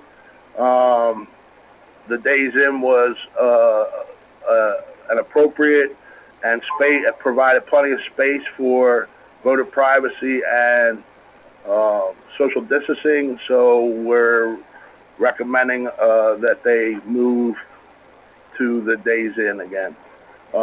Chester City 1-6 has no or inadequate staffing for a local election board. They voted here at the voting machine warehouse in the primary, but there was a stated preference to move them to Stetzer School because it was more geographically suitable. So our recommendation is move Chester City 1-6 to Stetzer School. Chester City 1-7 normally votes at North Chester Baptist Church, which is unavailable. They voted here at the voting machine warehouse in the primary, and we're recommending that they be moved here to the voting machine warehouse. Chester City 6-1, we were actually in the process of moving this precinct to Chester City Hall, Chester City Municipal Building, officially, prior to, again, being overtaken by the events of the pandemic, and it ended up being moved to Chester City Hall as part of mass consolidation. So we're recommending to officially move that now to Chester City Municipal Building. Chester City 6-2,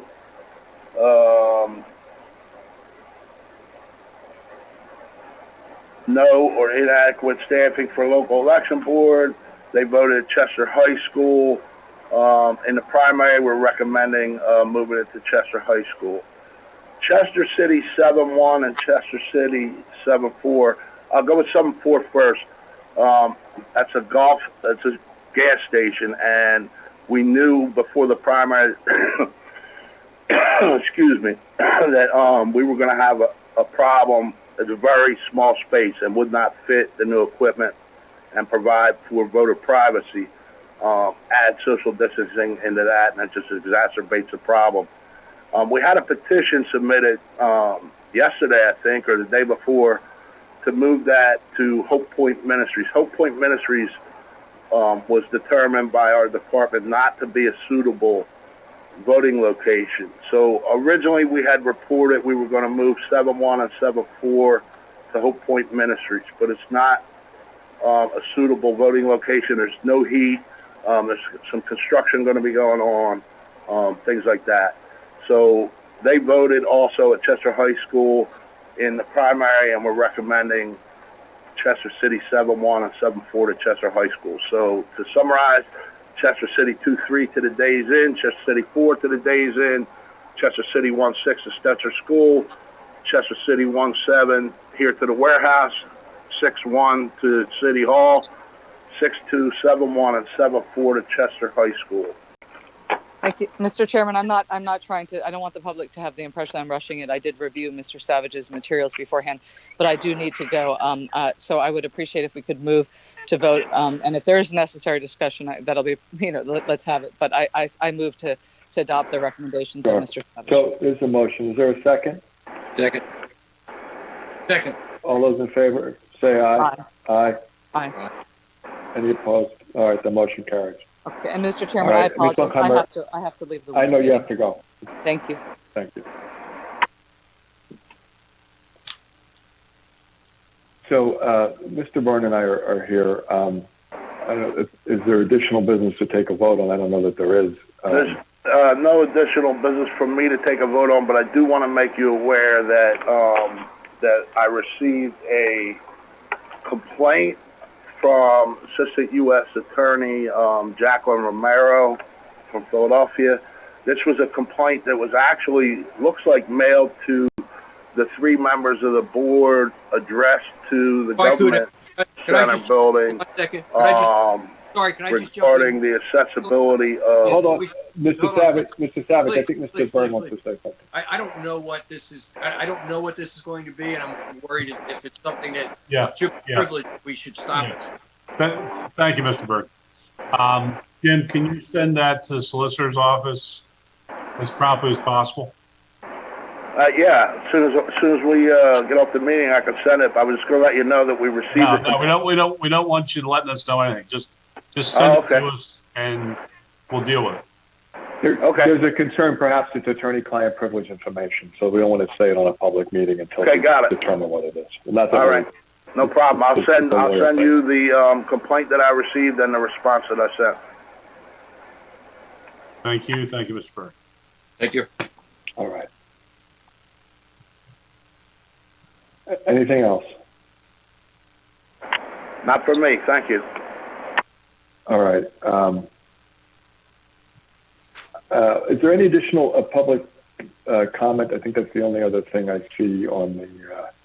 Well, there are probably about 16 or so public comment that was received prior to the meeting that was not on an agenda item, and there have been a handful of public comments. There are many comments complaining about the audio circumstance, which I'm not going to suggest we read into. Okay.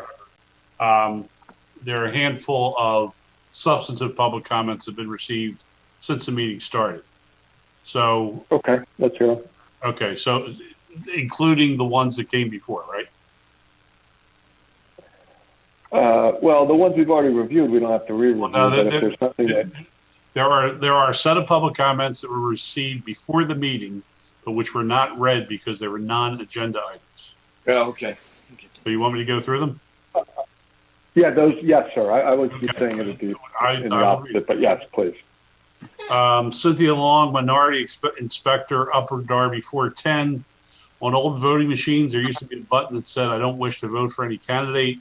I noticed on the paper ballots, there's no section that says, "I don't wish to vote for any candidate." Can we please add, "I don't wish for any candidate" to the ballot for the November election? Michael Straw. I'll say. I'm sorry, go ahead. I saw that comment, and I do know that there was that button on the old machines. Let's take a look and see if we are supposed to have that on the ballot or not. I don't know offhand, and I read that comment yesterday afternoon. I didn't look into it, so we'll look into that. Okay, Michael Shaw. Question for the board: how will we know if ballots are dropped in the ballot drop boxes after 8 p.m. on election day? What happens to ballots dropped after then? Yeah, this is Mary Ann Jackson. If you'd like me to handle that, I'm happy to. Yeah, I think we said something about that earlier, that we're going to physically secure them so you won't be able to do that. Okay. Do we have any details on that security yet or not? Since the meeting started? Yeah, no, I didn't. But we don't have anything more, right? I mean, okay. Thank you. Touche. The next one is from the same individual, Michael Straw Media. Will there be a person at each drop box to empty box out at 8 p.m. on election night? We addressed that before. Okay. The next one is really the only long one in the set. I'm going to, if it's okay with the board members, try to read it, give you the essence of it by reading about 40% of it. John Vazari, Drexel Hill. I'm not a fan of the overall mail-in ballots other than the absentee ballots that require an appropriate reason for someone who cannot vote. That being said, I have several questions and concerns. I was not comfortable during the primary that my paper ballot was not scanned at the polling location.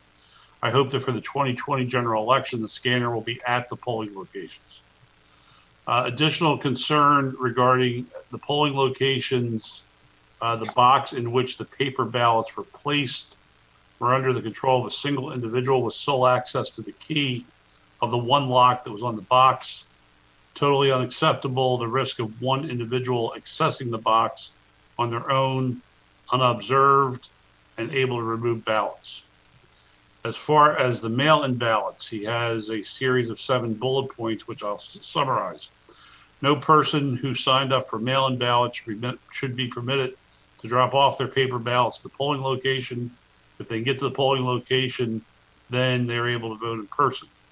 What controls are in place to mitigate the risk of handling the paper ballots, especially mail-in ballots? Mail-in ballot applications should not be accepted after an appropriate predetermined amount of time to allow for proper vetting and processing. for the voter to receive and return their ballot prior to Election Day. No mail-in ballot should be counted after Election Day. I think he means if it's received after Election Day. That's why they should be required to be postmarked and received prior to Election Day. How will the drop boxes that you voted on, how are they going to be controlled? How does that prohibit ballot harvesting by a political party or member of the community? How are they going to be secured? How often will the ballots be removed? Under what type of control will they be removed? No citizen's vote should be handled by a third party. How do you ensure that the physical paper ballot was actually completed by the registered voter? I understand the registered voter has to sign the envelope, but that does not guarantee that they indeed made the selection marked on the ballot. And then he has further comments about dual control of ballots and being concerned about ballots after having been voted being in the possession of a single person. And I think that's a fair summary of Mr. Bizzarri's concerns. Yeah, I saw those as well. We'll try to answer those questions. I also wanted to say that I got communication from both Ms. Winterbottom and Ms. Hagan that the courthouse has lost connection to the internet, and they are both now unavailable. This has really been a day for technical challenges for us. I made some notes of the items raised there. First of all, we will be deploying the scanners in the polling places at this election. That was one of the issues. Second was issues about the keys to the box that is below the scanner into which the scanned ballots will be dropped. And, the judge of elections is trusted with custody of those ballots. That is pursuant to the election code, pursuant to the statute. That's what's required. There is a process for watchers to supervise their activities during the day. You will have the scan that takes place as the ballot is inserted into the machine to check against the actual physical ballot. They're a double check system. But those items are all provided for under the statute, and we follow the statute and the procedure that takes place within the polling place. That's not something that the Board of Elections has discretion over. You had a couple of questions that dealt with the procedure for mail-in and absentee ballot applications, the date for the cutoff for those applications, the verification process that takes place where the signature on the envelope is compared to the signature that's on file. Again, those are all activities that are dictated by the statute, and they are not deadlines or things that the local Board of Elections can change. The intent of the legislature when they put those procedures in place was to allow for ballots to be requested and mailed back and forth. There's obviously opinions on both sides of the issue about the adequacy of those deadlines and whether it does permit the mailing and receipt of ballots. There is legislation currently pending before the legislature to try to change some of those deadlines. But again, the election code dictates that, and it's something outside our control. So I hope we were able to address your concerns. The next one, Mr. Martin. Next one is again from Mr. Straw of Media. What will the process be collecting the ballots from the drop boxes on election night? Will there be individuals that will monitor the boxes? What will happen if unpostmarked ballots are discovered in the boxes after 8 p.m. on election night? Will there be a process in how to handle these ballots? I think. Next. Okay. Next is Pat Simino as the majority inspector with many years working on election day. I'm asking the board to honor the request of the judge of election to supply Morton precinct with extra equipment and workers as has been done in all presidential elections in the past. For various reasons, voters have doubt about mail, and we traditionally have a high turnout.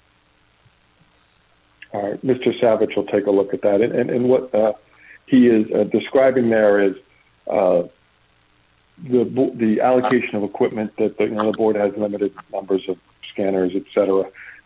And there's an analysis done by the voting machine warehouse of where an additional machine may be needed. And there are certain precincts that have extremely high turnouts and registration, and equipment is allocated pursuant to where the needs are. So that's for Mr. Savage. I can say that the high registration precincts get 2 scanners. Nobody in the there's no precincts in the county that require more than 2. Morton does get 2 scanners. Okay, thank you, sir. Next is from Jeff Lewin, Wallingford, PA. Quick note to ask you to contact Pennsylvania legislators to request that local election officials be allowed to start processing ballots as they are received instead of waiting until election day. Particularly important with 3 million Pennsylvanians expected to vote by mail. This should also include notification to voters of any errors in the ballots so they have time to make correction. In addition, although county councils obtain funding for placement of drop boxes in each municipality, some legislators want to ban drop boxes. Please contact our legislators seeking their commitment to oppose any restrictions on the use of drop boxes. Delaware County Council, the election board, and the staff did a heroic job in getting ballots mailed and processed for the primary. Thank you for your continued efforts to protect our democracy. The next one is Rose Richardson, 6th Ward, Haverford. Since my household is planning to definitely vote in person, what assurances do we have that we will not be harassed by any of the violent groups we hear are going to be circulating throughout the country? What safeguards will be in place to ensure our safety and that of all voters?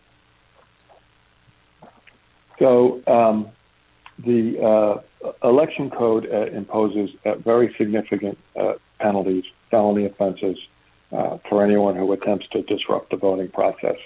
I don't have it in front of me. I'm not going to read it all, but suffice it to say that if someone interferes with your right to vote, there are really very significant criminal penalties. The constables are in place throughout the county on election day to ensure order at the polls. The judges of elections, if they observe, say, disorder, disruption, they have a process that they're familiar with where they are to notify the Board of Elections. If there's a threat of immediate or imminent harm or violence, they do call the local police, and the local police respond. So those are the protections that are in place to ensure order and safety at the polls. Next comment is from Stephen Sarrazin, Minority Inspector, Prospect Park 5. I'm concerned about the communication between the Bureau of Election and the local elected poll workers. Our email addresses were collected at the start of the year, but instead of using them to contact us, communications have been channeled through the local party bosses, specifically recent contact regarding which workers intend to report November 3rd. Contact should be made directly to the elected judges and inspectors first whenever possible, and it certainly is for those of us who emails the Bureau has, before utilizing these power brokers. We were elected to these offices, not appointed by a political party chair. I think that severing the direct connection between local boards and the Board of Election is a mistake. I don't think it is in the interest of maintaining poll workers' motivation to continue their duties. I hear and understand what you're saying. I think that the Bureau of Elections has made many additional efforts this year than they had historically in order to have a more direct line of communication with poll workers, such as was just acknowledged, collecting their contact information, their email addresses and cell phone numbers. Previously, the Bureau didn't maintain that information. I know that there are efforts underway to reach out to the poll workers to see if they will be in attendance. There's other people that think that that is inappropriate and it should be handled locally. So I understand your concern. I recognize that the local elected election board officials are elected or alternatively appointed by the courts and do serve there in an individual capacity, and we are doing our best to communicate directly with you. We do also, as I mentioned earlier today, communicate with the local political parties to help identify persons who may be interested in those positions, and sometimes to help facilitate communications, because so many of the local election board members are persons that are active in one of the political parties. But we have developed that contact list, and I know it is the intent, and I believe so far the practice, to use that information to communicate directly with the local election boards. Mr. Chairman, just to add in, and I agree with you. I think that that should be our intent to promote the local election boards as much as we possibly can and keep them active. So thank you. Yes, sir. Next comment is from Jodine Mayberry, Brookhaven. This is an important question. Please answer it at the board meeting. If a voter receives a mail-in ballot but decides to go to the polls instead of filling it out and sending it back, can he bring the mail-in ballot to his polling place, have it spoiled, and go ahead and vote there? I understand if a person sends the mail-in ballot back to the election bureau and then tries to vote at his polling place, or doesn't send it or does not send it in and take it to his polling place, he may only vote provisionally and hope his ballot gets counted in the 10 days after the election. But I'm asking specifically about the person who brings his unfilled out ballot into his polling place. Can that person vote regularly, not provisionally? I volunteered to be a poll worker. I want to make sure I have the correct information. Well, I will answer this. I will hope I get it right. I am sad that Mr. Parks isn't here, because I know he knows the answer to this because we discussed it, and I think I remember what he told me about this. Certainly, if you're a poll worker, we will make this very clear during the poll worker training, even if I give you the wrong advice today, so that the right thing happens on election day. But it's my understanding that the law has changed for this election, and that you weren't allowed to do this at the primary, but you will be allowed to at this election. Bring your mail-in ballot to the polling place, have it spoiled, and vote in person. So if Mr. Byrne or Mr. Martin or anybody understands it different, let me know, but I'm pretty sure that's what Mr. Parks explained to me. That's what I understand also. Next comment is from Matt Dadich. What types of security will you be employing to safeguard the drop boxes? How can it be ensured that people are only dropping their ballot into the drop boxes? The security issue we've talked about. How can it be ensured that people are only dropping their own ballot? It's the same as whether somebody's bringing their own ballot or somebody else's ballot into and dropping it off at the Board of Elections. There is no ultimate security on that. To the extent that we have video surveillance, we'll be able to see if these things happened and who did it. But there is no guarantee that somebody who shows up purporting to be Gerald Lawrence and dropping my ballot off is Gerald Lawrence. Mr. Chairman, with respect to that yes, sir. Type of question, the as we talked about earlier, there's DOS guidelines that, do you think we could expect a report on that at sometime in the near future so that we can review that in terms of, where these locations are and what the security is planned to be?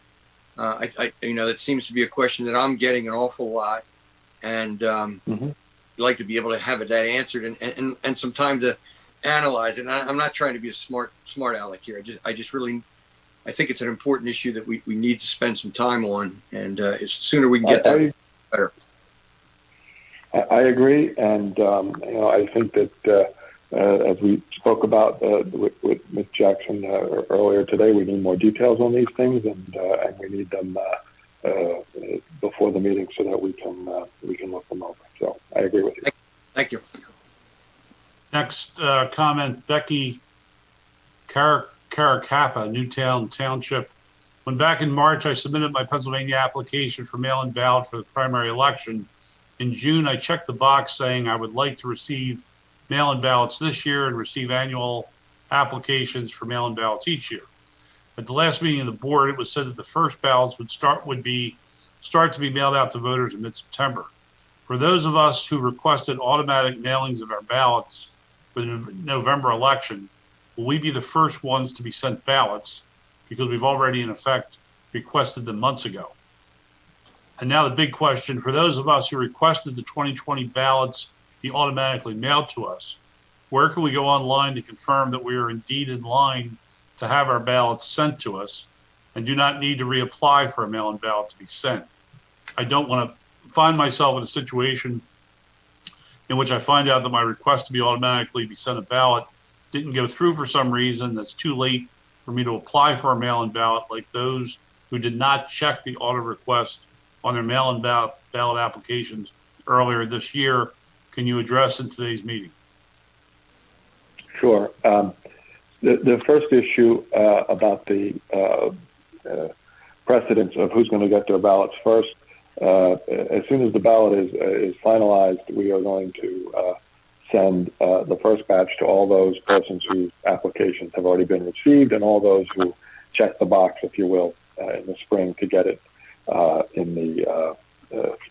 the general election, for the fall election. So, yes, you'll be first in line, in the group that's first in line to get your fall general election ballot.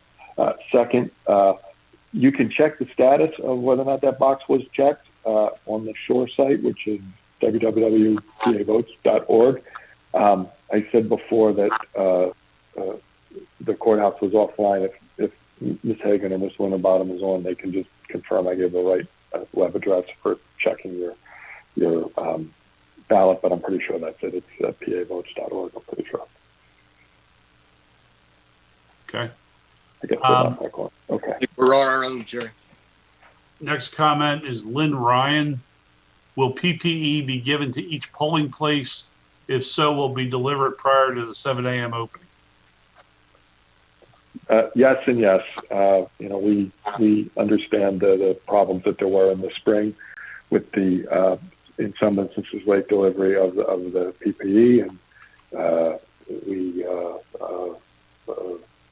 recognize that did not work out. That was caused by when we were able to get it and so forth. We've had a lot more time to plan, and Mr. Savage has a plan that it's going to be delivered to the polling places when the scanners, almost said voting machines, sometimes it changed, when the scanners are delivered the week before the election, the PPE will be delivered with the scanners and the other materials that are delivered in advance of the election. So it will not be the same as the late deliveries that took place in the spring.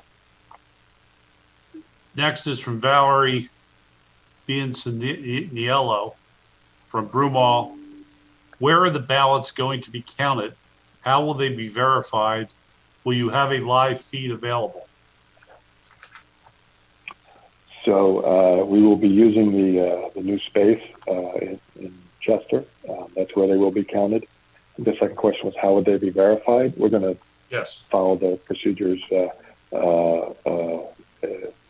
in the code where we check the signature on the outside of the envelope to make sure that it matches with the voter's signature to establish the validity of the ballot. And then we will go through the procedures similar to what we did in the spring with opening them and scanning them, et cetera.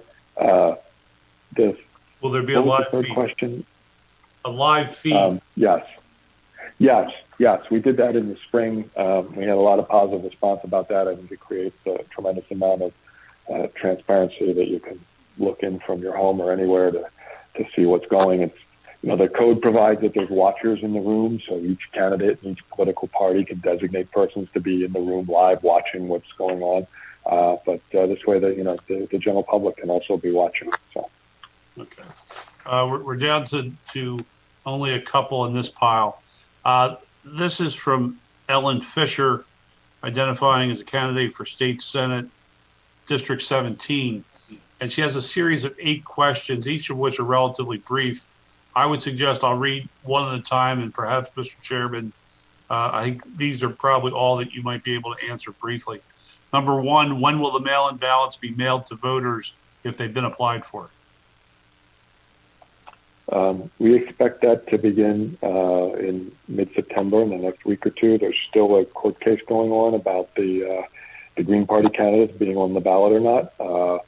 I was told by one of the parties to that case that they anticipate a resolution of that case early next week. So hopefully in about 2 weeks we'll be ready.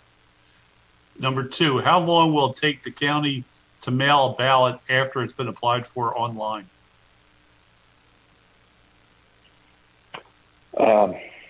That's not an easy question to answer. It is our intent and hope that it'll just be a matter of a couple of days. That's why we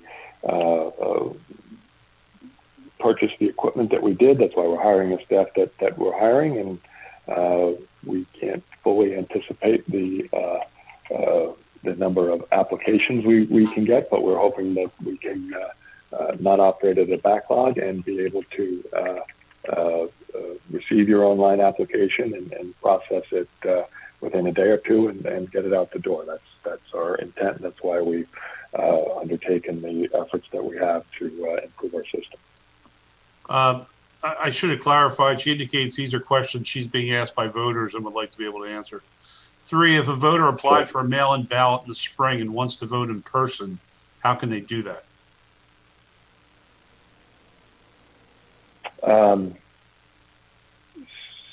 So if they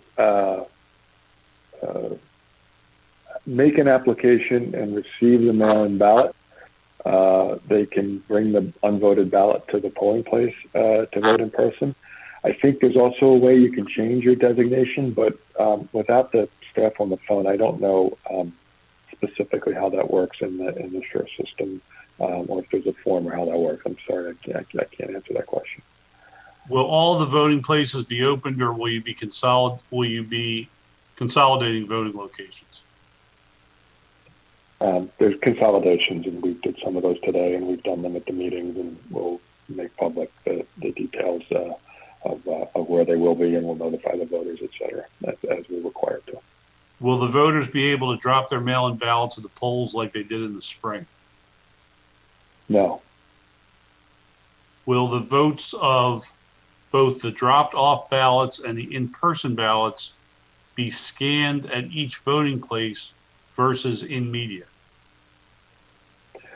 So there won't be dropped-off mail-in ballots, but the in-person voted ballots will be scanned in the precincts on election night. If a voter doesn't get their ballot, will you have sufficient provisional ballots at the polls? And how will they be recorded so people don't vote twice? Well, we intend to have sufficient ballots at the polls. We have a little better data even than we had in the spring. And although there was some concern in the spring, I've found very few instances where somebody has said, "Hey, I was at a polling place and there was not a provisional ballot for me to vote," and I turned around and went home. We ran a lot of ballots around on election day.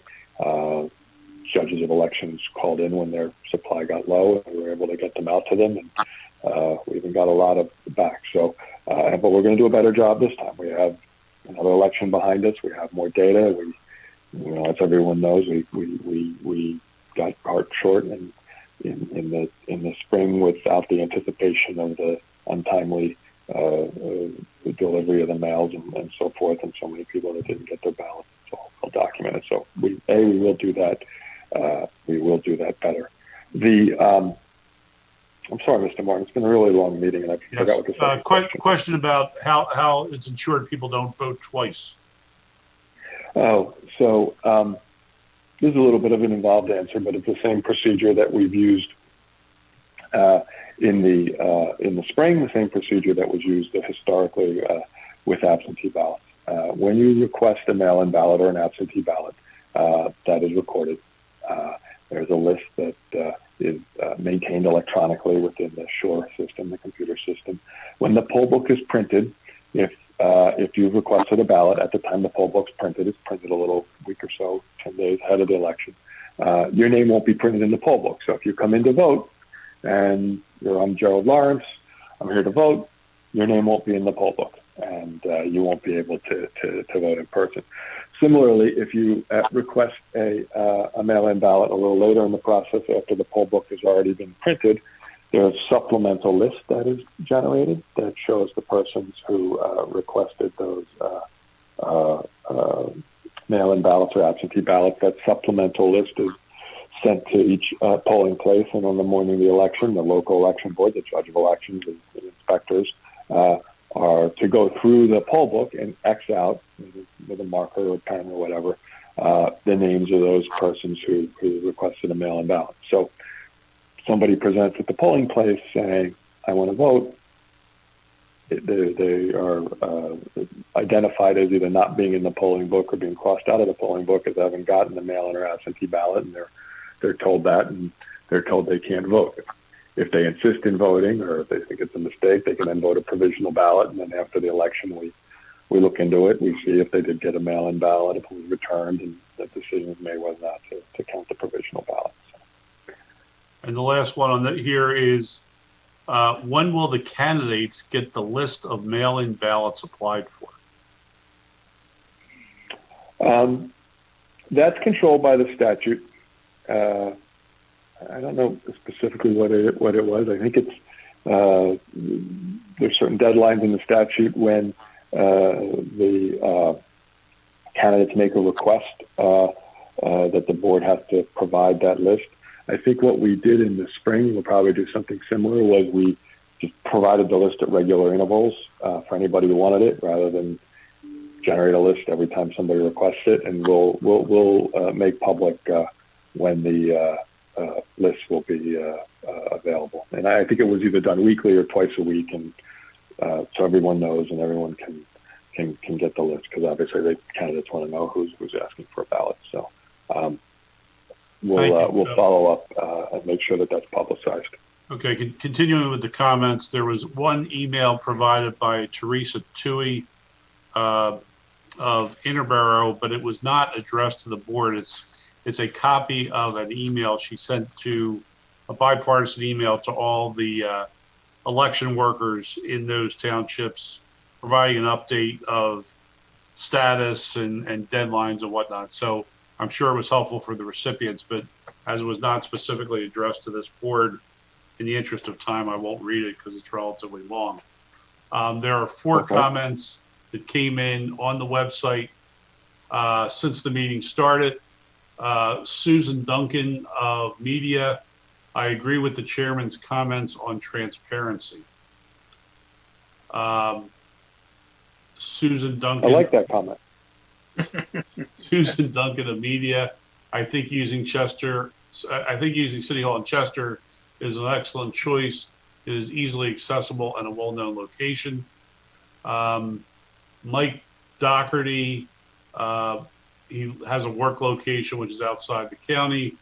Why are you looking at these mobile election centers? Why cannot people just put their ballot in their mailbox and have the mailman pick it up? Why do this all the time? We do this all the time, and it works great. And the last, this may not be the last one, Ruth Motton of Upper Chichester, Pennsylvania. This is what elections in Chester City looks like. Please reconsider voting placement. She attaches a video of some activity on a street, which, based upon review of the video, I don't think you can necessarily verify that the events occurred in Chester, but she attached a video to her comment. And that is the final comment that was, hold on. Yeah, that was the final comment received. All right. Thank you. Mr. Byrne, do you have anything else? No, thank you. All right. There being no other business, we'll adjourn. Thank you. Thank you. Thank you. Have a nice weekend. Thank you, too. You too, Jim. Take care. Bye.